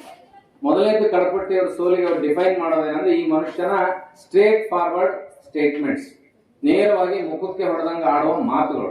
ಯಾರಾದ್ರೂ ಕ್ಷೇತ್ರದವರು ವರ್ಗಾವಣೆಗೆ ಬಂದ್ರೆ ಇದು ಕಾನೂನು ವ್ಯಾಪ್ತಿಯಲ್ಲಿ ಬಂದ್ರೆ ಮಾತ್ರ ಮಾಡ್ತೀನಿ ಅಂತಿದ್ರ. ಅವಾಗ ಜನ ಕೇಳೋರಂತ, ಕಾನೂನು ಯಾಕೆ ಹೇಳ್ಬೇಕು ಅಂತ ಕೇಳಿದ್ರ. ಹೌದಪ್ಪ, MLA ನಾನು ಕಂಡವ್ರು ಕೊಂಡಿ ತೊಳಕಿಲ್ಲ ಅಂತಿದ್ರ. ಇದು ಮಾತು ಬಹಳ ಹೊರಟಾಗಿ ಕಂಡ್ರು MLA is not the slave of the voters ಅನ್ನುವಂತ ಮಾತನ್ನ ಡಿಫೈನ್ ಮಾಡ್ತಾರೆ. ಅಷ್ಟು ಪ್ರಾಮಾಣಿಕವಾಗಿರುವಂತಹ ರಾಜಕಾರಣವನ್ನ ಕಡಪಟ್ಟಿ ಅವರು ಮಾಡಿದ್ರು. ನಾನು ಅವ್ರನ್ನ 2 ಸಲ ಸಾರ್ವಜನಿಕ ಪ್ರದೇಶಗಳಲ್ಲಿ ಅವಾಗ ನೋಡಿದ್ದೆ. ಬಹಳ ಆಶ್ಚರ್ಯ ಆಗ್ತಿತ್ತು ನನಗೆ, ಎಷ್ಟು ಸಿಂಪಲ್ ಇದ್ದಾರೆ. ಇನ್ನೊಂದು ವರ್ಗದ ಜನ 85ರಿಂದ 89ರಲ್ಲಿ ಹುಡ್ಕೊಂಡ್ರು. ನಾನು ಅದನ್ನೇ BR ಪಾಟೀಲ್ ಸಾಹೇಬ್ ಹೇಳ್ತಾ ಇದ್ದೆ. ಸಮಾಜವಾದದ ಬಗ್ಗೆ ಮಾತಾಡ್ತಾ ಇದ್ರು, ಪ್ರಾಮಾಣಿಕತೆ ಬಗ್ಗೆ ಮಾತಾಡ್ತಾ ಇದ್ರು, ಆದ್ರ ಅಂತರಂಗದಲ್ಲಿ ಅಪ್ರಾಮಾಣಿಕರಾಗಿತ್ತು. ಸೋಷಿಯಲಿಸ್ಟ್ ಮೂವ್ಮೆಂಟ್ ಯಾಕೆ ಹೊಡ್ತಾ ಬಿತ್ತು ದೇಶದಲ್ಲಿ ಅಂದ್ರೆ, ಹೆಸರು ಅದನ್ನ ಅವ್ರನ್ನ ಸಮಾಜವಾದಿಗಳನ್ನ ಬರ್ತಾ ಬರ್ತಾ ವಿಮರ್ಶಕರು ಮಜಾವಾದಿಗಳು ಅಂತ ಕರೆಕ್ಟ್ ಶುರು ಮಾಡ್ತಾರೆ. ಅಲ್ಲಿಂದ ಹೋತು ಮಜಾ ಉಳಿತು. ಸಮಾಜವಾದಿಗಳ ದುಸ್ಥಿತಿ ಹಂಗಾಯ್ತು. ಬಾಹ್ಯದಲ್ಲಿ ವೇದಿಕೆ ಮೇಲೆ ಬಹಳಷ್ಟು ಪ್ರಾಮಾಣಿಕತೆ ಬಗ್ಗೆ ನಿರರ್ಗಳವಾಗಿ ಗಂಟೆಗಟ್ಟಲೆ ಮಾತಾಡೋದು, ವೈಯಕ್ತಿಕ ಬದುಕಿನಲ್ಲಿ ಕ್ಯಾಪಿಟೇಷನ್ ಲಾಬಿಯನ್ನು ಹೆಚ್ಚು ಮಾಡ್ತಾ ಹೋದ್ರು. ಇದಕ್ಕೆ ರೆಬೆಲ್ ಆಗಿರುವಂತಹ ಕಡಪಟ್ಟಿಯವರು ವಿರೋಧವನ್ನ ಮಾಡಿ ರಾಮಕೃಷ್ಣ ಹೆಗಡೆಯವರನ್ನ ಕೆಳಗಿಳಿಸಿ ಬೊಮ್ಮಾಯಿಯವರು ಅಧಿಕಾರಕ್ಕೆ ತಂದರು. ಆಗ ವಾತಾವರಣ ಡಿಕ್ಲೈನ್ ಆಗಿರುವಂತಹ ಕರ್ನಾಟಕದ ದೇಶದ ರಾಜಕಾರಣಕ್ಕೆ ಇವತ್ತು ಸಾಕ್ಷಿಯಾಗಿದ್ದಾರೆ. ಎಷ್ಟು ಬೇಜಾರಾಗ್ತದಂದ್ರೆ, 4 ಸಲ ಶಾಸಕರಾಗಿ 1 ಸಲ ವಿಧಾನ ಪರಿಷತ್ಗೆ ಇದ್ದವರು ಯಾಕೆ ಮಂತ್ರಿ ಆಗ್ಲಿಲ್ಲ ಅಂತ ಪ್ರಶ್ನೆ ಮಾಡುವಷ್ಟು ಸ್ಥಿತಿ ಬಂದಿದೆ. ಆಮೇಲೆ ಆ ಕಾಲಕ್ಕೆ ಯಾವುದೇ ಶಾಸಕರು ನನ್ನನ್ನು ಮಂತ್ರಿ ಮಾಡುವಂತ ಹೇಳಿಕೆಯನ್ನ ಸಾರ್ವಜನಿಕವಾಗಿ ಕೊಡ್ತಾ ಇರಲಿಲ್ಲ. It's the issue of A internal political platform. ಇವತ್ತು ಮೀಡಿಯಾಗ ಹೋಗಿ ನಾನು ಮಂತ್ರಿ ಮಾಡ್ರಿ, ನಾ ಇಷ್ಟೆಲ್ಲ ಗೆದ್ದೀನಿ, ಇಷ್ಟೆಲ್ಲ ಸಾಧನೆ ಮಾಡೀನಿ ಅಂತ ಹೇಳ್ಕೊಳ್ತಾರಂತಂದ್ರ ನಾವು ಎಂಥ ಜನಪ್ರತಿನಿಧಿಗಳನ್ನ ಸೃಷ್ಟಿ ಮಾಡಿವಂತ ನಮಗೆ ಅವಮಾನ ಆಗ್ತದೆ. ಅವ್ರು ಕೇಳಬಾರ್ದಲ್ಲ, ಅವರೇ ಕೊಡ್ಬೇಕಾದ್ರು. ಇವತ್ತು ಬಿ ಆರ್ ಪಾಟೀಲ್ರಿಗೆ ಅವರೇ ಕೊಡ್ಬೇಕಾಗಿತ್ತು. ಕೊಟ್ಟಿಲ್ಲ ಅಂದ್ಮೇಲೆ ಕೊಡುವಂತ ವಾತಾವರಣ ಯಾಕೆ ಇಲ್ಲ ಅನ್ನೋದನ್ನ ನಾವು ಮತದಾರರು ವಿಚಾರ ಮಾಡ್ಬೇಕು. ಆಮೇಲೆ ದುಡ್ಡು ಖರ್ಚು ಮಾಡಿದ್ರೆ ಎಲೆಕ್ಷನ್ ಮಾಡೋದಂದ್ರೆ ಮತ್ತೆ ಅವ್ರು ದುಡ್ಡು ಖರ್ಚು ಮನೆಯಿಂದ ಮಾಡ್ತಾರ. ಇವತ್ತು ಕೋಟಿಗಟ್ಟಲೆ ಲೆಕ್ಕಾಚಾರದಲ್ಲಿ ಹೇಳ್ತಾರ. ಒಂದು ಸರ್ವೆ ಪ್ರಕಾರ ಮುಂದಿನ ಚುನಾವಣೆಯಲ್ಲಿ ಕನಿಷ್ಠ 30 ರಿಂದ 40 ಕೋಟಿ ಇದ್ದವ್ರು ಯಾವುದೇ ಪಕ್ಷದಲ್ಲಿರ್ಲಿ MLA ನಿಲ್ಬೇಕನ್ನುವಂತ ಪರಿಸ್ಥಿತಿ ಬಂದಿದೆ. ಮತ್ತೆ ಹಾಗಂದ್ರೆ 40-50 ಕೋಟಿ ಇನ್ವೆಸ್ಟ್ ಮಾಡಿ ಗೆಲ್ತಾರಂತನೂ ಗ್ಯಾರಂಟಿ ಇಲ್ಲ. It's politics has become A gambling ನಾವು. ಅದೇನು ಗೋವಾಕ್ಕೆ ಕ್ಯಾಸಿನೋ ಆಡಕ್ ಹೋದಂಗೆ 2 ಲಕ್ಷ ಮತದಾರನ್ನ ಇಟ್ಕೊಂಡು ನೀವು ಆ ತರದ ಜೂಜಾಟ ಆಡ್ಬೇಕಂದ್ರೆ ಹೆಂಗ್ ಸಾಧ್ಯ ಆಗ್ತದೆ? ಜನರ ಹಣವನ್ನ ಸುಲಿಗೆ ಮಾಡಿರುವಂತ ಮಾತಿದೆ. ಅಂತ ಸಂದರ್ಭದಲ್ಲಿ ನಾವು ಪ್ರಾಮಾಣಿಕತೆ ಬಗ್ಗೆ ಮಾತಾಡಿದ ಒಂದು ಸ್ಟೇಟ್ಮೆಂಟ್ ಇದೆ. ಎಲ್ಲರೂ ಬೆತ್ತಲೆ ತಿರುಗುವಾಗ ಬಟ್ಟೆ ಹಾಕಿಕೊಂಡು ಓಡಾಡುವನೇ ವಿಕೃತವಾಗಿ ಕಾಣುತ್ತಾನ. ಸದ್ಯದ ರಾಜಕಾರಣ ಹೆಂಗೈತಂದ್ರೆ ಬೆತ್ತಲೆ ಇದ್ದವರೇ ಬಹಳ ಚೆನ್ನಾಗಿ ಕಾಣ್ತಾರೆ, ಬಟ್ಟೆ ಹಾಕೊಂಡ್ರೆ ಅದನ್ನೇ ಕಾಣ್ತಾರೆ. ಅಂತಹ ಸ್ಥಿತಿಗೆ ನಾವು ತಲುಪಿವಿ. ಯಾಕೆ ಬಂದ್ವಿ? ನಾನು ಬಿ ಆರ್ ಪಾಟೀಲ್ ಸಾಹೇಬ್ರಿಗೆ ಕೇಳ್ತಾ ಇದ್ದೇನೆ, ನಾನು ಕೊನೆ ಚುನಾವಣೆ ಮಾಡೋರೆ ಯಾರು? ಇದಕ್ಕೇನಾರ ಪರಿಹಾರ ಮಾರ್ಗ ಇದೆ ಏನು? ಪರಿಹಾರ ಮಾರ್ಗ ಇಲ್ಲಂತ ಅಂತಾರಾಷ್ಟ್ರೀಯ ಮಟ್ಟದಲ್ಲಿ ಕೇಂದ್ರದಲ್ಲಿ ಆಡಳಿತ ಮಾಡೋರು ಅಮೆರಿಕಾದ ಹಂಗಿನಲ್ಲಿ ಬರುತ್ತಾರೆ. ಅಮೆರಿಕಾದ ವರ್ಲ್ಡ್ ಬ್ಯಾಂಕ್ ಆಶ್ರಯದಲ್ಲಿ ಸಾಲ ಮಾಡಕ್ಕೆ ಕೇಂದ್ರ ಸರ್ಕಾರ ಬರುತ್ತದೆ, ರಾಜ್ಯ ಸರ್ಕಾರ ದೆಹಲಿ ಕಡೆ ಮುಖ ಮಾಡಿ ನೋಡ್ತದೆ. ಸ್ಥಾನಿಕವಾಗಿ ನಮ್ಮ ವ್ಯಕ್ತಿತ್ವವನ್ನು ರೂಪಿಸುವಂತಹ ಸ್ಥಾನಿಕ ಪಕ್ಷಗಳು ಹಾಳಾಗಿದ್ದರಿಂದ ಇವತ್ತು ರಾಜ್ಯ ಹಾಳಾಗಿದೆ. ಇವತ್ತು ಯಾರನ್ನ ಮಂತ್ರಿ ಮಾಡಬೇಕು, ಯಾರನ್ನ ಶಾಸಕರಿಗೆ ಏನ್ ಮಾಡ್ಬೇಕು ಅಂತ ಕೇಳಕ್ ನೀವು ಎವ್ರಿ ಟೈಮ್ ಡೆಲ್ಲಿಗೆ ಹೋಗೋದಾದ್ರೆ ಮತ್ತೆ ಇಲ್ಲಿ ನಮ್ಮ ಜನಪ್ರತಿನಿಧಿಗಳ ಪರಿಸ್ಥಿತಿ ಏನು? ಇದು ಕೇವಲ ಕಾಂಗ್ರೆಸ್ ಪಕ್ಷದ ಕಥೆ ಅಲ್ಲ, ಬಿಜೆಪಿ ಪಕ್ಷದ ಕಥೆ ಅಲ್ಲ. ಒಟ್ಟಾರೆ ರಾಜಕೀಯ ಹೈಕಮಾಂಡ್ ಸಂಸ್ಕೃತಿ. ಆ ಹೈಕಮಾಂಡ್ಗೆ ಅಮೆರಿಕಾದ ಮಲ್ಟಿನ್ಯಾಷನಲ್ ಕಂಪನಿಗಳೇ ಹೈಕಮಾಂಡ್. It is a dangerous change system in world politics. ಮತ್ತೆ ಜಾಗತಿಕ ಮಟ್ಟದಲ್ಲಿ ಬರೀ ಬಲಪಂಥೀಯ ವಿಚಾರಧಾರೆಗಳು ಮತ್ತೆ ಬಂಡವಾಳಶಾಹಿಗಳ ವಿಚಾರಧಾರೆಗಳಿದ್ದಾಗ ಇವತ್ತು ಸಾಮಾನ್ಯರು ಪ್ರಶ್ನೆ ಮಾಡುವಂತ ದುಸ್ಥಿತಿ ಏನಾಗಿದೆ. ಮತ್ತೆ ಭ್ರಷ್ಟಾಚಾರ ಅನಿವಾರ್ಯ ಅಂತ ಮತದಾರರೇ ಮಾತಾಡಕ್ ಶುರು ಮಾಡಿದ್ಮೇಲೆ ಮತದಾರರೇ ಹಣ ಪಡೆಯಕ್ಕೆ ಶುರು ಮಾಡಿದೆ. ನಾನು ಮೊನ್ನೆ ಬಹಳ ಹಿರಿಯರಾಗಿರುವಂತಹ SS ಪಾಟೀಲ್ ಸಂದರ್ಶನ ಮಾಡಿದೆ. ಅಲ್ಲ ಸರ್, ನೀವು 94 ಎಲೆಕ್ಷನ್ ಪ್ರಾಮಾಣಿಕರಿದ್ರಿ, 99 ಪ್ರಾಮಾಣಿಕರಿದ್ರಿ, ಮತ್ತೆ 2004 ಯಾಕೆ ಗೆದ್ರಿ ಅಂತ ಕೇಳಿದೆ. ಮತ್ ನಾನೊಂದು ಪ್ರಶ್ನೆ ಕೇಳಿದ್ರೆ ನೀವು ಬೇಜಾರು ಮಾಡ್ಕೋಬಾರ್ದು ಅಂದ್ರು. ನೀವು ಟೀಚರ್ಸ್ ಕಾನ್ಸ್ಟಿಟ್ಯೂನ್ಸಿಗೆ ಓಟ್ ಹಾಕಿ ನೀವ ಕುಡಿದು ತಿಂದು ರೊಕ್ಕ ತಗೊಂಡು ಹಾಕ್ಸ್ಕೊಂತೀರಿ, ಮತ್ತೆ ನಮ್ಮ ಮತದಾರ ಸಾಮಾನ್ಯರ ಅವ್ರ ಗತಿ ಏನು ಅಂದ್ರು. ಹೋಗಲಪ್ಪ, ಇಷ್ಟಾಗಿ ನಿಮಗೆ ರೊಕ್ಕ ಕೊಟ್ಟಿವಿ ಅಂದ್ರೆ ನೀವು ಸರಿಗೆ ಓಟ್ ಹಾಕಿರೇನೋ? ನಿಮ್ಮ ಗ್ರಾಜುಯೇಟ್ ಕಾನ್ಸ್ಟಿಟ್ಯೂನ್ಸಿ ಓಟ್ಗಳು ಕುಲ್ಗೇಡ್ತಾವ, ಮತ್ ನಿಮ್ಗೆ ನೆಟ್ ಓಟ್ ಹಾಕಕ್ ಬರೋದಿಲ್ಲ ಅಂದ್ರ ಮತ್ತೆ ಇನ್ನು ಉಳಿದೋರ್ ಗತಿ ಏನು ಅಂತ ಕೇಳಿದ್ರು. ನನಗೆ ಪ್ರಶ್ನೆ ಕೇಳಿದ್ದು ಸರಿನೋ ತಪ್ಪೋ ಗೊತ್ತಾಗ್ಲಿಲ್ಲ. ಇವತ್ತು ಜ್ಞಾನದೇವ್ ದೊಡ್ಡಮೇಟಿ ಅಂತ ಶಾಸಕರಿಲ್ಲ, ಕಡಪಟ್ಟಿಯವರಂತಹ ಶಾಸಕರಿಲ್ಲ. ಅದಕ್ಕೆ ನಾನು ಆ ದೊಡ್ಡಮೇಟಿಯವರ ಪರಿವಾರದ ಮಕ್ಕಳಿಗೆ, ನಮ್ಮ ಕಡಪಟ್ಟಿಯವರ ಮಕ್ಕಳಿಗೆಲ್ಲ ಕೇಳ್ತೀನಿ, ನೀವ್ ಯಾಕ್ರಿ ಪೊಲಿಟಿಕ್ಸ್ ಬರ್ಲಿಲ್ಲ ಅಂತ. ಅವ್ರ ಉತ್ತರ ಇಷ್ಟೇ: ಒಂದು, ನಾವು ನಮ್ಮ ತಂದೆಯವರ ಹೆಸರಿಗೆ ಅವಮಾನ ಆದ್ರೂ ಚಿಂತಿಲ್ಲ, ಭ್ರಷ್ಟ ರಾಜಕಾರಣ ಮಾಡಿ ಮುಂದೆ ಬರ್ಬೇಕು. ಪ್ರಾಮಾಣಿಕವಾಗಿದ್ರೆ ಜನ ಓಟ್ ಹಾಕೋದಿಲ್ಲ. ಸೊ ಹಾಗಾದ್ರೆ 36ನೇ ಪುಣ್ಯ ಸ್ಮರಣೆ ಯಾಕೆ ಮಾಡ್ಬೇಕು?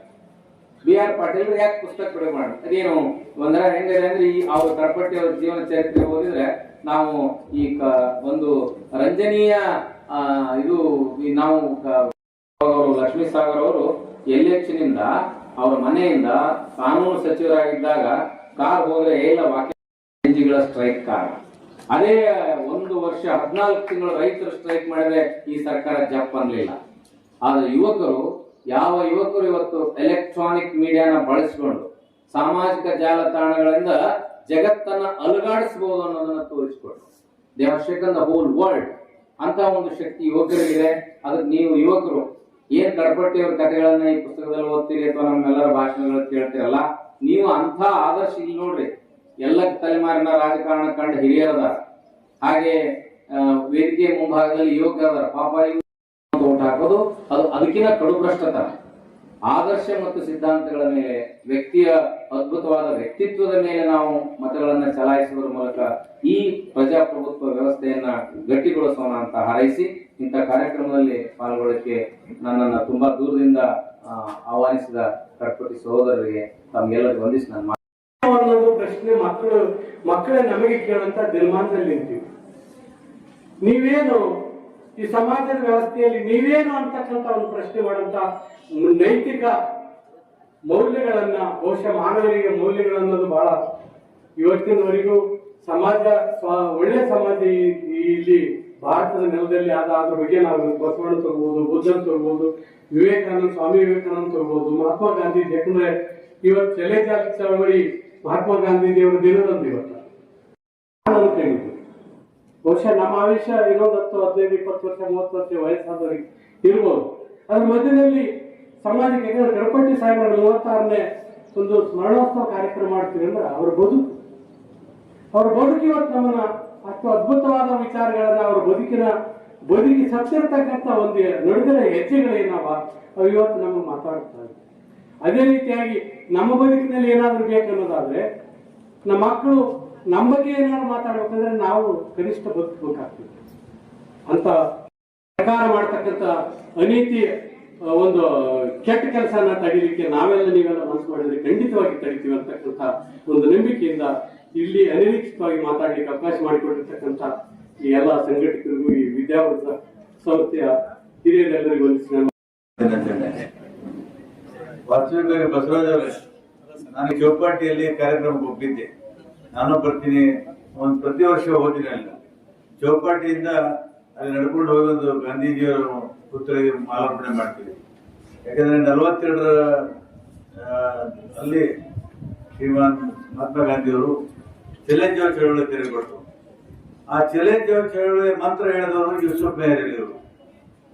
ಗಾಂಧೀಜಿಯವರು ಕೊನೆಯ ಅಸ್ತ್ರ ಬ್ರಿಟಿಷರು ಹೇಳಿದ್ರು, ನೀವು ಕಟ್ಟಕೊಡಗೆ ನೀವು ಬಿಟ್ಟು ಹೋಗ್ಬೇಕು, ಬೇರೆ ಪರ್ಯಾಯ ಮಾರ್ಗಗಳಿಲ್ಲ ಅಂತ. ಹಾಗಾಗಿ ಇವತ್ತು ಶರಣಪ್ಪನವರು ಹೇಳ್ತೀನಿ, ಅವತ್ತು ಬ್ರಿಟಿಷರು ಬಿಟ್ಟು ಹೋದ್ರು. ಯಾರ್ಯಾರೇ ಬಿಟ್ಟು ಹೋಗೋದು ಕೇಳಿದ್ರು, ಭ್ರಷ್ಟಾಚಾರ ಕೇಳಬೇಕಾಗಿದೆ, ಮತ್ತು ಪಾರದರ್ಶಕ ಕೇಳಬೇಕಾಗಿದೆ, ಮತ್ತು ಅನೇಕ ನೀತಿ ಅನ್ಯಾಯ ವಿರುದ್ಧ ಚಾಲೆಂಜ್ ಹೇಳಬೇಕಾಗಿದೆ. ಹಾಗಾಗಿ ಇವತ್ತು ನನ್ನ ಹೃದಯವನ್ನು ಬಳಸ್ತೀನಿ ಈ ಕಾರ್ಯಕ್ರಮದಲ್ಲಿ ಭಾಗವಹಿಸುವಂಥದ್ದು. ನಮಗೂ ಪರಿಚಯ, ನಾವಿಬ್ರು ಒಂದೇ ಸಲ ಶಾಸಕರಾಗಿದ್ದವರು. 85ರಲ್ಲಿ ನಾವು 500 ಸೋತೆ, ಅವ್ರು ಗೆದ್ರು. ಪುನಃ 89ರಲ್ಲಿ ಅವರು ಸೋತರು, ನಾನು ಸೋತೆ. ಇವತ್ತು ಯಾಕೆ ನಾನು ಈ ಕಾರ್ಯಕ್ರಮ ಹೋಗಿ ಬಂದೆ ಅಂದ್ರೆ, ಇವರು ಕೆಲವು ಜನ ಆದರ್ಶ ನಮಗೆ. ಕಡಪಟ್ಟಿಯವರು, ದೊಡ್ಡಮೇಟಿಯವರು, SK ಕಾಂತಾರ್ ಅವರು, ಆಮೇಲೆ SS ಪಾಟೀಲ್ರು, ಕೆಲವರೆಲ್ಲ ಇವತ್ತು ಕೂಡ ಇವರು ನಮ್ಮ ಮೊನ್ನೆ ಹೋಗಿ ಏಕಾಂತಪ್ಪನವ್ರು ಮಾತಾಡ್ಸ್ಕೊಂಡು ಬಂದೆ. ಯಾಕಂದ್ರೆ ನಮಗೂ ಬೇಸತ್ತೆ. ವಿಧಾನಸೌಧದಲ್ಲಿ ಹೋದ್ರೆ ಬಹುತೇಕ ನಿಮ್ ಕಣ್ಣಿ ಕಾಣೋರು ಒಳ್ಳೆ ಜನ ಯಾರು ಕಾಣೋದಿಲ್ಲ. ಲ್ಯಾಂಡ್ ಮಾಫಿಯಾದವರು ಇರ್ತಾರೆ, ಲೆಕ್ಕರ್ ಮಾಫಿಯಾದವರು, ಮೆಡಿಕಲ್ ಮಾಫಿಯಾದವರು, ಬೇರೆ ಬೇರೆ ಮಾಫಿಯಾಗಳು, ಗಣಿ ಮಾಫಿಯಾದವರು ಎಲ್ಲ ಬರ್ತಾರೆ. ಸಾಮಾನ್ಯ ಜನ ಮುಂದೆ ಸಿದ್ದೂರೇ ಮುಂದೆ ಎಲ್ಲಿ ಭಾಷಣ ಮಾಡಕ್ ಹೋಗ್ಬೇಡ್ರಿ, ನಿಮ್ಮ ಮಾತು ಯಾರು ಕೇಳೋದಿಲ್ಲ. ನನ್ನ ಕಾರ್ಯಕರ್ತರಿ ನನ್ನ ಮಾತು ಕೇಳ್ತಾ ಇಲ್ಲ. ಬಿಡ್ರಿ, ಅದೆಲ್ಲ ಆಗೋದಿಲ್ಲ ಬಿಡೋದಿಲ್ಲ, ಸುಮ್ಮನೆ ಇಲ್ಲೂ ಹೇಳ್ತೀರಿ, ಆಗೋದಿಲ್ಲ ಬಿಡೋದಿಲ್ಲ ಅಂತ ನನಗೆ ಹೇಳ್ತಾರೆ. ಇವೊಂದು ಗಂಟೆ ಹೇಳ್ಬಿಡ್ತೀನಿ ನಿಮಗೆ. ನಾವು ಎಲೆಕ್ಷನ್ ದಲ್ಲಿ ನಿಂತಿದ್ದೆ, ಪಟೇಲ್ ಮುಖ್ಯಮಂತ್ರಿ ಇದ್ರು. ಇವೊಂದು ರೋಡ್ ಮಾಲಿನ್ಯ ಒಂದೇ ಇಲ್ಲ, ಲಿಕ್ಕರ್ ಅಂದ್ರು. ಯಾಕೆ ಬಂದದ, ಯಾಕೆ ಕಳಿಸ್ಯಾರ, ಮ್ಯಾನೇಜರ್ ಬಂದದ ಅಂದ್ರು. ನಾನು ಕೇಳಿಲ್ಲ, ನಾನು ವಿರೋಧಿ.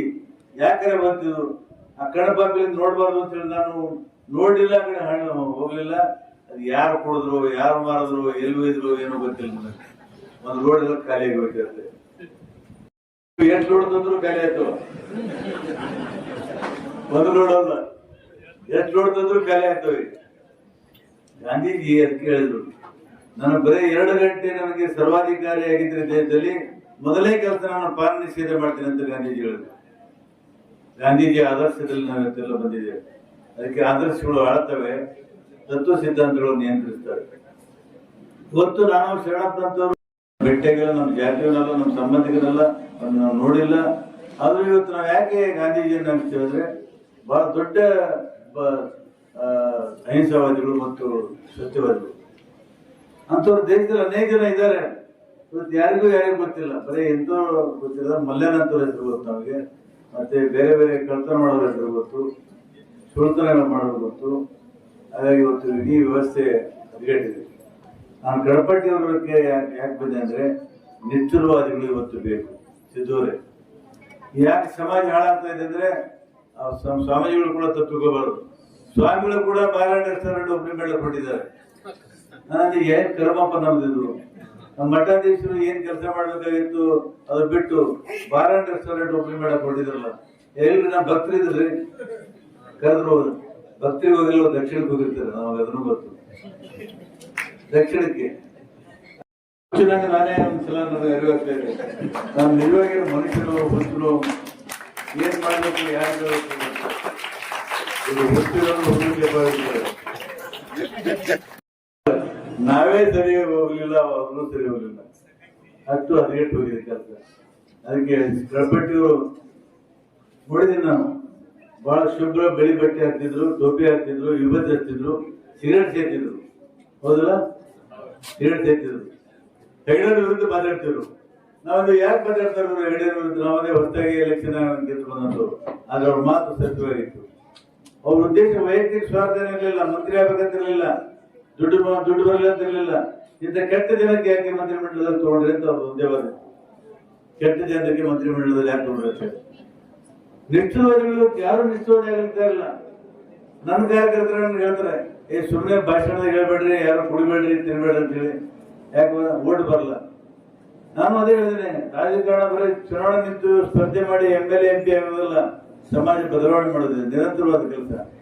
ನಿರಂತರವಾದ ಕೆಲಸ ನಾವು ಮಾಡಿದ್ರೆ ಮತ್ತೆ ಮಾಡ್ತಾರೆ. ಮತ್ತೆ ರಾಜಕಾರಣಕ್ಕೆ ನಾವೇ ಬರಬೇಕು. ಅಧಿಕಾರ ಬೇಕು ಅಂದ್ರೆ ಬರೀ ದುಡ್ಡಿನ ರಾಜಕಾರಣ ಮಾಡ್ಬೋದು. ತತ್ವ ಸಿದ್ಧಾಂತ ರಾಜಕಾರಣ ಸಂಪೂರ್ಣವಾಗಿ ಇವತ್ತು ಅಡಿಗೆ ಹೋಗಿದೆ. ಹಾಗಾಗಿ ಇವತ್ತು ನಮಗೆ ಬಹಳ ಸಂತೋಷ. ಇವತ್ತು ಇಷ್ಟೊಂದು ದೊಡ್ಡ ಸಂಖ್ಯೆ ತಾವು ಬಹಳ ಅಭಿಮಾನಿಗಳಾಗಿದ್ದೀರಿ. ನಾನು ಅನೇಕ ವಿಚಾರಗಳು ಹೇಳಬೇಕಾಗಿದೆ, ಆದರೆ ನನಗೆ ಸಮಯ ಬಹಳತ್ತಾಗಿದೆ, ಜಾಸ್ತಿ ಹೇಳೋದಿಲ್ಲ. ಒಟ್ಟಾರೆ ಮಕ್ಕಳಿಗೆ ನಾನು ಕಿವಿಮಾತು ಹೇಳ್ತೀನಿ. ನೀವು ಮಕ್ಕಳಿಗೆ ಮಕ್ಕಳೇ ನೋಡ್ರಿ, ಯಾಕಂದ್ರೆ ನಮ್ಮ ಏನಾರ ಕೇಳಿದ್ರೆ ಸ್ವಲ್ಪ ಮಕ್ಕಳೇ ಕೇಳಬೇಕು. ಏನೋ ಇಂಥ ದಿವಸ ಒಂದೊಬ್ರು ಯಾರೋ ಬಂದಿದ್ರು ಒಪ್ಪಿಗೆ ಹಾಕೊಂಡು ಮಾತು ಹೇಳಿದ್ರು ಅಂತ. ದಯಮಾಡಿ ನೀವು ಭವಿಷ್ಯ ಉಜ್ವಲ ಆಗಬೇಕಾದ್ರೆ, ಗಣಪಟ್ಟಿಯವರ ಹೆಸರು ಅಜರಾಮಾಗಿ ಹೋಗ್ಬೇಕಾದ್ರೆ ಚೆನ್ನಾಗಿ ಓದ್ರಿ, ತಂದೆ ತಾಯಿಗಳನ್ನ ಗೌರವಿಸ್ರಿ, ಕೆಟ್ಟ ಚಟಗಳಿಗೆ ಬಲಿಯಾಗಬೇಡ್ರಿ, ಒಳ್ಳೆ ಅಭ್ಯಾಸ ಮಾಡ್ರಿ, ಒಳ್ಳೆ ಚಾರಿತ್ರ್ಯ ಇಟ್ಕೊಳ್ರಿ, ದುಡಿದು ಜೀವನ ಮಾಡುವಂತ ಸಂಕಲ್ಪವನ್ನು ಮಾಡ್ರಿ, ಚೆನ್ನಾಗಿ ಓದ್ಬೇಕು ಓದ್ಬೇಕು ಅಂತ ಹೇಳಿ ನಾನು ಹೇಳ್ತಾ ಇವತ್ತಿನ ಕಾರ್ಯಕ್ರಮದಲ್ಲಿ ಬಂದು ನಮಗೆ ಮಾತಾಡಲಿಕ್ಕೆ ಅವಕಾಶ ಕೊಟ್ಟಂತ ಗಣಪಟ್ಟಿ ಬಂದವರಿಗೆ ನಾವು ಮಾತಾಡ್ತಾರೆ. ಅವ್ರ ಪುಣ್ಯ ಅಂತ ನನಗನ್ನಿಸ್ತದೆ, ಇನ್ಕ್ಲೂಡಿಂಗ್ ಮೀ ಅನ್ಸ. ನನಗೂ ಕೂಡ ಇದೊಂದು ಅರ್ಥಪೂರ್ಣವಾದಂತ ಸಮಾರಂಭ. ನಮ್ಮ BR ಪಾಟೀಲ್ ಶರಣರು ಅವರಿದ್ದಂತ ಒಂದು ಕಾರ್ಯಕ್ರಮ, ಅದ್ರ ಜೊತೆಗೆ ನಮ್ಮ ಶರಣಪ್ಪನವರು ಇದ್ದಂತ ಕಾರ್ಯಕ್ರಮ, ಅದ್ರ ಜೊತೆಗೆ ನಮ್ಮ ಸುದ್ದಿ ಆಪಲ್ಪುರಿಯವರು, ಮೂರು ಒಂದೇ ವಿಚಾರ ಸರಣಿ ಓದ್ತಕ್ಕಂಥ ವ್ಯಕ್ತಿಗಳು, 3 ಜನ. ಅವರಿದ್ದಂತ ಈ ಕಾರ್ಯಕ್ರಮದಲ್ಲಿ 3 ವ್ಯಕ್ತಿಗಳ ಮಾತುಗಳನ್ನು ನಾವು ಕೇಳಿದ್ದೀವಿ. ಇದು ಇವತ್ತು ಒಂದು ಬೀಜ ಇದ್ದಂಗೆ. ಇದು ಅವರ ಮಾತುಗಳಂತಂದ್ರೆ ನಮ್ಮ ಮನಸ್ಸಿನಲ್ಲಿ ಬೀಜ ಬಿತ್ತಿದಂಗೆ. ಇದು ಅದರಲ್ಲಿ ವಿಶೇಷವಾಗಿ ಈ ವಿದ್ಯಾರ್ಥಿಗಳ ಮನಸ್ಸಿನಲ್ಲಿ ಬೀಜವನ್ನ ಬಿತ್ತಿದಂಗೆ. ಇವರ ಮಾತುಗಳಂದ್ರೆ ಬೀಜವನ್ನ ಬಿತ್ತಿದಂಗೆ. ಏನ್ ಅನಿಸ್ತತಿ ಅಂತಂದ್ರ ಮುಂದಿನ ಜನಾಂಗದ ಭವಿಷ್ಯ ಏನಪ್ಪಾ ಅಂತಂದ್ರ ಈಗೇನು ಮಕ್ಕಳು ಕುಂತಾರಲ್ಲ, ಇವರಿಗೆ ಆದರ್ಶವನ್ನು ಹೇಳಬೇಕು ಹೇಳಬಾರದು, ಒಂದು ದೊಡ್ಡ ಸಮಸ್ಯೆ ಇವೆ. ನಾವು ಆದರ್ಶಗಳನ್ನು ಹೇಳಿದ್ವಿ ಅಂತ ತಿಳ್ಕೊಡ್ರಿ, ಈ ಆದರ್ಶಕ್ಕೆ ತಕ್ಕಂತ ಅವ್ರು ಜೀವನ ಮಾಡಕತ್ತಂದ್ರ ಅವ್ರ ಮೂಲಿ ಗುಂಪು ಹಾಕ್ತಾರೆ. ಹೆಂಗ ಮಾಡೋದು? ಅವ್ರನ್ನ ಫಾರ್ವರ್ಡ್ ಮಾಡ್ಬೇಕು, ಅವ್ರ ಮುಂದಕ್ಕೆ ಬರ್ಬೇಕು ಸಮಾಜಾಗ. ಈಗ ಏನಾದ್ರೂ ಆದರ್ಶಗಳನ್ನ ನಾವ್ ಹೇಳಿದ್ವಿ, ಆದರ್ಶ ಬಿತ್ತಿದ್ವಿ, ಆದರ್ಶಕ್ಕೆ ತಕ್ಕಂಗ ಅವ್ರ ಜೀವನ ಮಾಡಕತ್ತಂದ್ರ ಅವ್ರಿಗೆ ಯಾರು ಮಾತಾಡ್ಸಂಗಿಲ್ಲ. ಅವರೆಲ್ಲ ಒಂಥರ ಮೂಲಿ ಗುಂಪು ಆಗಿಬಿಡ್ತಾರೆ. ಮತ್ತೆ ಇವ್ರು ಮುಂದೆ ಬರ್ಬೇಕಾದ್ರೆ ಏನ್ ಮಾಡ್ಬೇಕು? ಆದರ್ಶಗಳನ್ನ ಮೀರಿ ಅನಾಚಾರಗಳನ್ನ ಹೇಳಿಕೊಡ್ಬೇಕು. ಅಂತಾನು ನೀವೆಲ್ಲ ಇಂತಕ್ಕೆ ಆದರ್ಶಕ್ಕೆ ಒಳಗಾಗಬೇಡ್ರಿಪ್ಪ, ನಿಮ್ನ ಯಾರು ಮಾತಾಡ್ಸಂಗಿಲ್ಲ, ಆಗ್ಬೇಕು, ತಮ್ಮದು ಆಸ್ತಿ ಬೇಡ, ಹಿಂಗೆ ಇದ್ರ ಕಡೆ ಲಕ್ಷ ಕೊಡ್ಲಿಲ್ಲ. ಅವರೆಲ್ಲ ಸೋಷಿಯಲಿಸ್ಟಿಕ್ ಮಂದಿಯವರು. ಅವ್ರು ಎದ್ರ ಕಡೆ ಲಕ್ಷ ಕೊಡ, ಜನರ ಸಮಸ್ಯೆಗಳೇನದ ಸಮಸ್ಯೆಗಳನ್ನ ಪರಿಹಾರ ಮಾಡೋದ್ರ ಕಡೆ ಲಕ್ಷ ಕೊಟ್ಟಲ್ಲ ಹೊರತಾಗಿ ಬಡತನ ನಿರ್ಮೂಲನೆ ಆಗಿರ್ಬೋದು, ಅಜ್ಞಾನ ನಿರ್ಮೂಲನೆ ಆಗಿರ್ಬೋದು, ಅದ ಶಿಕ್ಷಣವನ್ನ ಸುಧಾರಣೆ ಆಗಿರ್ಬೋದು, ಈ ಕಡೆ ಕೃಷಿಯನ್ನು ಸುಧಾರಣೆ ಆಗಿರ್ಬೋದು, ಈ ಕಡೆ ಲಕ್ಷ ಕೊಡುವಂತ ಜನ ಸೋಷಿಯಲಿಸ್ಟಿಕ್ ಪೀಪಲ್. ಅದಕ್ಕಾಗಿ ಇವತ್ತು ಆ ಒಂದು ಸಿದ್ಧಾಂತಕ್ಕನೇ ಇವತ್ತಿನ ದಿವಸ ಏನಾಗೈತಿ ಅಂದ್ರೆ ಅದು 2ನೇ ದರ್ಜೆಗಳು 3ನೇ ದರ್ಜೆಗೆ ಬಂದೈತಿ. ಈಗ ಮೊದಲು ಏನಂತಂದ್ರೆ ಅಧಿಕಾರ ಇರಬೇಕು. ಫಸ್ಟ್ ಅಧಿಕಾರನ ಹಿಡಿಲಿಕ್ಕೆ ಏನನ್ನಾದ್ರೂ ಮಾಡ್ಲಿಕ್ಕೆ ತಯಾರು. ಮೊದಲು ಅಧಿಕಾರ ಇರಬೇಕು. ಇದೊಂದು ಸಿದ್ಧಾಂತ, ಇದೊಂದು ಹೊಸ ಸಿದ್ಧಾಂತ ತಯಾರಾಗೈತಿ. ಅಧಿಕಾರ ಇಲ್ಲ ನಮ್ಗೆ ಯಾರು ಮಾತಾಡ್ಸಂಗಿಲ್ರಿ. ಅದಕ್ಕೆ ನಾವ್ ಏನಾದ್ರು ಮಂದ್ಯ ಇರೋ ನಾವು ಅಧಿಕಾರ ಇರಬೇಕು. ಅಧಿಕಾರ ಹಿಡಿಯಕ್ಕೆ ಏನಾದ್ರು ಮಾಡ್ಬೋದು. ಈ ಅಧಿಕಾರ ಹಿಡಿಯಕ್ಕೆ ನಾವು ದುಡ್ಡು ಹಂಚ್ಬೋದು, ಇನ್ನೊಂದೊಂದು ಸರಿ ಹಂಚ್ಬೋದು, ಏನ್ ಬೇಕಾದ್ರೂ ಮಾಡ್ಬೋದು. ಅದಕ್ಕಲ್ಲಿ ಸಿದ್ಧಾಂತಗಳು, ಆದರ್ಶಗಳು ಏನಾಕಂದ್ರೆ ಸೋತ್ ಹೋಗ್ಬಿಡ್ತಾವ. ಅಂತವ್ರು ಅವರು ಈ ಆದರ್ಶಗಳನ್ನು ಇಟ್ಕೊಂಡು ಬಂದಂತವ್ರು. ಎಂದೂ ಅವರು ಸರಾಯಿ ಪ್ಯಾಕೆಟ್ ಹಂಚಲಿಲ್ಲ, ಎಂದೂ ಅವರು ಜನರಿಗೆ ದುಡ್ಡು ಕೊಡ್ಲಿಲ್ಲ, ಜನರಿಗೆ ಎಂದೂ ಅವರು ಇನ್ನು ಭ್ರಷ್ಟಾಚಾರ ಆಗುವಂತ ವ್ಯವಸ್ಥೆಯನ್ನು ತಂದು ಕೊಡ್ಲಿಲ್ಲ ಅವರು. ಅದಕ್ಕಾಗಿ ಇವತ್ತು ಹೆಂಗೆ ಕಾಲ ಬದಲಾವಣೆ ಹಾಕೋತ ಬಂತು. ಹಂಗಂಗ ಶಿವಸಂಗಪ್ಪನವರ ಕಾಲಕ್ಕೆ ತಕ್ಕಂಗ ಬದಲಾವಣೆ ಆಗ್ಲಿಲ್ಲ. ಅವ್ರು ಈ ಜನರು ರೊಕ್ಕ ತಗೊಂಡು ಓಟ್ ಹಾಕಕತ್ತಾರ್ರಿ ಅಂದ್ರು. ಆದ್ರೆ ಇವರು ಕಾಲಕ್ಕೆ ತಕ್ಕಂಗ ಜನರಿಗೆ ರೊಕ್ಕ ಕೊಟ್ಟು ಓಟ್ ಹಾಕಿಸ್ಕೊಳ್ಳುವಂತ ಕಾಲಕ್ಕೆ ಬದಲಾವಣೆ ಆಗ್ಲಿಲ್ಲ ಅವ್ರು. ನನ್ನ ಆದರ್ಶ ನನಗಿರ್ಲಿ, ಅವ್ರು ಓಟ್ ಹಾಕಿದ್ರು ಹಾಕ್ಲಿಕ್ಕೆ ಪರವಾಗಿಲ್ಲ, ನಾವು ರೊಕ್ಕ ಕೊಟ್ಟು ಅವ್ರು ಭ್ರಷ್ಟ್ ಮಾಡೋದು ಬೇಡ. ಹಿಂಗಾಗಿ ಏನ್ ನೋಡಿ, ಜನ ಮುಂದಕ್ಕೆ ಹೋಗ್ಬಿಟ್ರು, ನಾವು ಹಿಂದಕ್ಕೆ ಉಳಿದ್ಬಿಟ್ವಿ. ಇದು ಒಂದು ವ್ಯವಸ್ಥೆ ಇದೆ ಅಷ್ಟೇ, ಮತ್ತೊಂದೇನಿಲ್ಲ. ಅದಕ್ಕಾಗಿ ಇವತ್ತು ಅದು ಎಷ್ಟು ಅಪಾಯ ವಲಯಕ್ಕೆ ಬಂದ್ಬಿಟ್ಟೈತೆ ಅಂತಂದ್ರೆ ಬಹಳ ದೊಡ್ಡ ಅಪಾಯದ ವಲಯ. ಈಗ ನಾವೇನಂತೇವೆ, ಪ್ರಜೆಗಳೇನಂತೇವಿ, ಅವ್ರೇನಂತಾರ, ಪ್ರಜೆಗಳೆಲ್ಲ ಭ್ರಷ್ಟರಾಗ್ಯಾರ ಅಂತ ಅವ್ರು ಅಂತಾರೆ. ಒಬ್ಬರ ಮ್ಯಾಗ ಒಬ್ರು ಹಾಕೋದೈತಿ ಅಷ್ಟೇ, ಮತ್ತೇನಿಲ್ಲ. ಅದಕ್ಕಾಗಿ ಇವತ್ತು ಇಡೀ ಭಾರತ ದೇಶದ ಒಂದು ಮ್ಯಾಪ್ ಅನ್ನ ತಯಾರು ಮಾಡಿದ್ರ ಅದನ್ನ ಜೋಡ್ಸಾಕ ಏನೈತಲ್ಲ ಬಹಳ ಕಷ್ಟ ಆಗತ್ತೆ. ಅದಕ್ಕ ಮನುಷ್ಯನ ಆಕಾರದಲ್ಲಿರ್ತಕ್ಕಂಥ ಮ್ಯಾಪ್ ಅನ್ನ ಮನುಷ್ಯನನ್ನ ಜೋಡಿಸ್ಬಿಟ್ವಿ ಅಂದ್ರೆ ಅದು ಭಾರತ ಶುದ್ಧ ಆಗಿರ್ತದೆ. ಅದಕ್ಕಾಗಿ ಇವತ್ತು ರಾಜಕಾರಣಿಗಳನ್ನ ಸುಧಾರಣೆ ಮಾಡಬೇಕು, ಈ ರಾಜಕಾರಣ ವ್ಯವಸ್ಥೆಯನ್ನು ಸುಧಾರಣೆ ಮಾಡಬೇಕು. ಇದು ಎಲ್ಲ ರಾಜಕಾರಣ ಅಂತಂದ್ರೆ ಜನರ ಸೇವೆಯನ್ನು ಮಾಡ್ಲಿರ್ತಕ್ಕಂಥ ಅತ್ಯಂತ ಶ್ರೇಷ್ಠವಾದಂತ ಅಧಿಕಾರಿಗಳು. ಜನರ ಸೇವೆಯನ್ನ ಜನರಿಗೆ ಉಪಕಾರ ಮಾಡುವಂಗ ಬಳಸ್ತಕ್ಕಂಥ ಅತ್ಯಂತ ಶ್ರೇಷ್ಠವಾದಂತ ಒಂದು ಅಧಿಕಾರ ಅಂದ್ರೆ ರಾಜಕೀಯ ಅಧಿಕಾರ. ಇವತ್ತು 1 ಲಕ್ಷ ಮಂದಿ ಬಡವರ ಮನೆ ಕಟ್ಟಿಸ್ಕೊಟ್ಬಿಡ್ತಾರೆ. ಹಿಂಗ ಜನರ ಸೇವೆಯನ್ನ ಮಾಡ್ಲಿಕ್ಕಾಗಿರ್ತಕ್ಕಂಥ ಅತ್ಯಂತ ಶ್ರೇಷ್ಠವಾದಂತ ಅಧಿಕಾರ ಅಂದ್ರೆ ರಾಜಕೀಯ ಅಧಿಕಾರಿಗಳು. ಅದಕ್ಕಾಗಿ ಇದನ್ನ ಬಳಸ್ತಕ್ಕಂಥ ವ್ಯಕ್ತಿಗಳು ಏನಾಗಿರ್ಬೇಕಂತಂದ್ರೆ should be philosopher. King should be philosopher ಅಂತಾರೆ ಅವರು. ಕಿಂಗ್ ಶುಡ್ ಬಿ ಫಿಲಾಸಫರ್ ಆಗತಕ್ಕಂಥ ವ್ಯಕ್ತಿ ಏನಲ್ಲ ಅವನು ತತ್ವಜ್ಞಾನಿ ಆಗಿರ್ಬೇಕು ಅಂತ ಹೇಳ್ತಾರೆ. ಆದ್ರೆ ತತ್ವಜ್ಞಾನಿ philosopher should not be the king ಅಂತ ಹೇಳ್ತಾರೆ. ತತ್ವಜ್ಞಾನಿ ಆದವನು ಅರಸ ಆಗಬಾರದು, ಯಾಕಂದ್ರೆ ಆಳುವಂತ ಶಕ್ತಿ ಇರಂಗಿಲ್ಲ ಅವನಿಗೆ. ಆದ್ರೆ ಅರಸನಾದವನು ತತ್ವಜ್ಞಾನಿ ಆಗಿರ್ಬೇಕು. King should be philosopher, but king philosopher should not be the king. ಅದಕ್ಕಾಗಿ ಆಳುವಂತ ವ್ಯಕ್ತಿ ತತ್ವಜ್ಞಾನಿ ಆಗಿರ್ಬೇಕು ಅಂತ ಹೇಳ್ತಾರೆ. ಕಲ್ಯಾಣ ಆಗತ್ತೆ. ಅದಕ್ಕೆ ಆ ದಿಸೆಯಲ್ಲಿ ಇವತ್ತು ಒಂದು ನಮ್ಮಲ್ಲಿ ಶಿಕ್ಷಣದ ವ್ಯವಸ್ಥೆ ಸುಧಾರಣೆ ಆಗಬೇಕು. ಇಂಥ ತತ್ವಗಳನ್ನ ನಾವು ಯೂನಿವರ್ಸಿಟಿಗಳಲ್ಲಿ, ಲಾ ಕಾಲೇಜುಗಳಲ್ಲಿ, ಈ ಡಿಗ್ರಿ ಕಾಲೇಜುಗಳಲ್ಲಿ ಇಂಥ ಆದರ್ಶ ವ್ಯಕ್ತಿಗಳ ತತ್ವಗಳನ್ನ ಆ ವಿದ್ಯಾರ್ಥಿಗಳ ಮನಸ್ಸಿನಲ್ಲಿ ಅಚ್ಚೊತ್ತಿನಂತೆ ಮೂಡಿಸ್ಬೇಕದನ್ನ. ಅವಾಗ ಅವರೇ ಮುಂದೆ ಏನಾಗ್ತಾರೆ, ರಾಜಕಾರಣಿಗಳಾಗಿ ಪರಿವರ್ತನೆ ಆಗ್ತಾರೆ. ಅವಾಗ ಆದರ್ಶಗಳಲ್ಲೇ ಮೊಳಕೆ ಹೊಡಿಲಿಕ್ಕೆ ಪ್ರಾರಂಭ ಆಗತ್ತೆ. ನಮ್ಮ ಜೀವ ಇರುವವರೆಗೂ ಯಾವುದೇ ಚುನಾವಣೆ ಬರಲಿಲ್ಲ, ಗ್ರಾಮ ಪಂಚಾಯತಿಯಿಂದ ಹಿಡ್ಕೊಂಡು ಸೊಸೈಟಿಯಿಂದ ಹಿಡ್ಕೊಂಡು MLA MP ತನಕ ಬೇಕಾದ ಚುನಾವಣೆ ಬರಲಿಲ್ಲ. ಯಾವ ಚುನಾವಣೆಯಲ್ಲಿಯೂ ಕೂಡ ಹಣ ತಗೊಂಡು ವೋಟ್ ಹಾಕುವಂತದ್ದನ್ನ ನಾವು ಮಾಡಬಾರ್ದು. ಅದು ಒಂದು ಮಾಡಿದ್ರೆ ಸಾಕು. ಅಕಸ್ಮಾತ್ ಯಾರಾದ್ರೂ ನಮ್ಮ ಪ್ರೀತಿಯಿಂದ ಕೊಡ್ತಾಕ್ ಬಂದ್ರ ಅಂತಂದ್ರೆ ಅದ್ರ ಬೆಂಕಿ ಅಂತ ಉಗುಳ್ಬೇಕು, ಮುಟ್ಟಬಾರ್ದು. ಅದನ್ನ ಮುಟ್ಟಿದ್ರು ಹಾವಬೇಕು, ಮುಟ್ಟಿದ್ರು ಚೋಡಬೇಕನ್ನ. ಬೇಡ, ನಾನೇ ನಿಮ್ಗೊಂದು 50 ರೂಪಾಯಿ ಕೊಡ್ತೀನಿ ತಗೊಂಡ್ಬೇಕು, ನೀನೇ ಬೇಕು. ವಸ್ತುವಿನ ರೂಪದಲ್ಲಿ ಬರ್ತಾರೆ, ಸೆರೆದ ಪಾಕಿಟ್ ತಂದು ಕೊಡ್ತಾರೆ. ಇವನ್ನು ಕೂಡ ನಾವೇನ್ ಮಾಡಬಾರ್ದು, ಸ್ವೀಕಾರ ಮಾಡಬಾರ್ದು. ಅವ್ರು ಕೊಟ್ಟಂತ ಯಾವುದೇ ವಸ್ತುವನ್ನು ನಾವು ಸ್ವೀಕಾರ ಮಾಡಬಾರ್ದು. ಇದು ಅತ್ಯಂತ ಶ್ರೇಷ್ಠವಾದಂತ ಪ್ರಜೆಯ ಲಕ್ಷಣ. ಹೀಗೆ ಪ್ರಜೆಗಳ ಶ್ರೇಷ್ಠ ಆದ್ರಂದ್ರೆ ಆಟೋಮೆಟಿಕ್ ಎಲ್ಲ ಚೇಂಜ್ ಆಗ್ಬಿಡ್ತದೆ. ಇದೊಂದು ಅಭಿಯಾನ. ಅದಕ್ಕಾಗಿ ನೀವೇನಂದ್ರೆ ನೀವು ನಮ್ಮ ಜೀವಮಾನದಲ್ಲಿ ಯಾರ್ಯಾರಿಗೂ ಕಡೆದು ಒಂದು ಏನು ಸುಮಾರು ಇಸ್ಕೋಬಾರ್ದು, ಒಂದು ಚಾ ಸಹಿತ ಕುಡಿಬಾರ್ದು, ಒಂದು ಮಂಡಕ್ಕೆ ಸುಂದರ ಸಹಿತ ತಿನ್ಬಾರ್ದು. ಅಷ್ಟು ಪ್ಯೂರ್ ಆಗಿರ್ಬೇಕು. ಇಷ್ಟಂದ್ರೆ ಏನ್ ಮಾಡ್ತಾರೆ ಅಂತಂದ್ರೆ ದೇಶ ಅದು ಒಂದು ಸಣ್ಣ ಸೇವೆ ಮಾಡಿಬಿಟ್ರೆ ಸಾಕು, ನಮ್ಮ ದೇಶ ಬಹಳ ಶ್ರೇಷ್ಠವಾದಂತ ದೇಶ ಆಗತಿ. ಆ ನಂತರ ಸಾಯಿ ಹೊತ್ನಾಗ ಹೇಳೋದು, ಸಾಯಿ ಹೊತ್ನಾಗ ಮಕ್ಕಳು ಕುಂಡ್ರಿಸ್ಕೊಂಡು ಅಲ್ಲಿ ದುಡ್ಡು ಇಟ್ಟಿನಿ, ಇಲ್ಲಿ ದುಡ್ಡು ಇಟ್ಟಿನಿ ಹೇಳ್ರಿ ಬೇಡ ಆಗಲ್ಲ. ಅಲ್ಲಿ ನೀನು ಪಟ್ಟಿ ಬರ್ತೈತಿ, ಇಲ್ಲಿ ಅದನ್ನ ಹೇಳ್ರಿ ಬೇಡ ಆಗಲ್ಲ. ಮತ್ತ ಅವ್ರು ನಮ್ಮನೆ ವೋಟ್ ಹಾಕ್ಬೇಕಂತ ವಚನ ಕೊಡಂಗ. ಚುನಾವಣೆಯಲ್ಲಿ ಯಾರ ಕಡೆಯಿಂದ ಒಂದು ನಯ್ಯ ಪೈಸೆ ಇಸ್ಕೊಳ್ಳಾರ್ದಂಗ ನಾನು ಏನು ಚಹಾ ಕುಡಿಲಾರ್ದಂಗ ಶುದ್ಧವಾಗಿರ್ತೀನಿ, ಹಂಗ ನಾ ಓಟ್ ಹಾಕ್ತೇನೆ ಅಂತ ನನ್ನ ಕೈ ಮ್ಯಾಗ ಕೈ ಕೊಡಬೇಕು. ಇದರ ಮಕ್ಕಳ ಕಡೆಯಿಂದ ಕೈ ಮ್ಯಾಗ ಕೈ ಹಾಕಿಸ್ಕೊಂಡು ಸಾಯ್ಬೇಕು. ಇದು ಅತ್ಯಂತ ಶ್ರೇಷ್ಠವಾದಂತ ಕಾರ್ಯ. ಇದನ್ನ ಮಾಡಿದ್ರೆ ಅಂದ್ರೆ ಇಡೀ ದೇಶನ ಸುಧಾರಿಸುತ್ತೆ, ಇಡೀ ದೇಶ ನಮ್ಮ ಜಗತ್ತಿಗೆ ಮಾದರಿ ಆಗತ್ತೆ. ಶ್ರೀ ಮಣಿಪುರ ಗುರು ಮಹಾಂತ ಸ್ವಾಮಿಗಳು, ಚಿತ್ತರ್ಗಿ ಸಂಸ್ಥಾನ ಮಠ ಇಳಕಲ್, ಇವರಿಗೆ ನಮ್ಮ ಸಂಸ್ಥೆಯ ಪರವಾಗಿ ಅನಂತ ಧನ್ಯವಾದಗಳು. ಹಾಗೆ ಕಾರ್ಯಕ್ರಮದ ದಿವ್ಯ ಸಾನ್ನಿಧ್ಯವನ್ನು ವಹಿಸಿದ ಪರಮ ಪೂಜ್ಯ ಡಾಕ್ಟರ್ ಬಸವ ಅಂತ ನಮ್ಮ ಶಾಲೆಯ ಗುರುಗಳಾದ ಶ್ರೀ ಕುಮಾರ್ ಸರ್ ಅವರಿಗೆ ಧನ್ಯವಾದಗಳು ಹೊರದಿದ್ದಾರೆ. ನಮ್ಮ ಶಾಲೆಯ ಪ್ರಾಂಶುಪಾಲರಾದಂತ ಶ್ರೀ ಇ ಸಾಯಿ ಕೃಷ್ಣನ್ ಅವರು.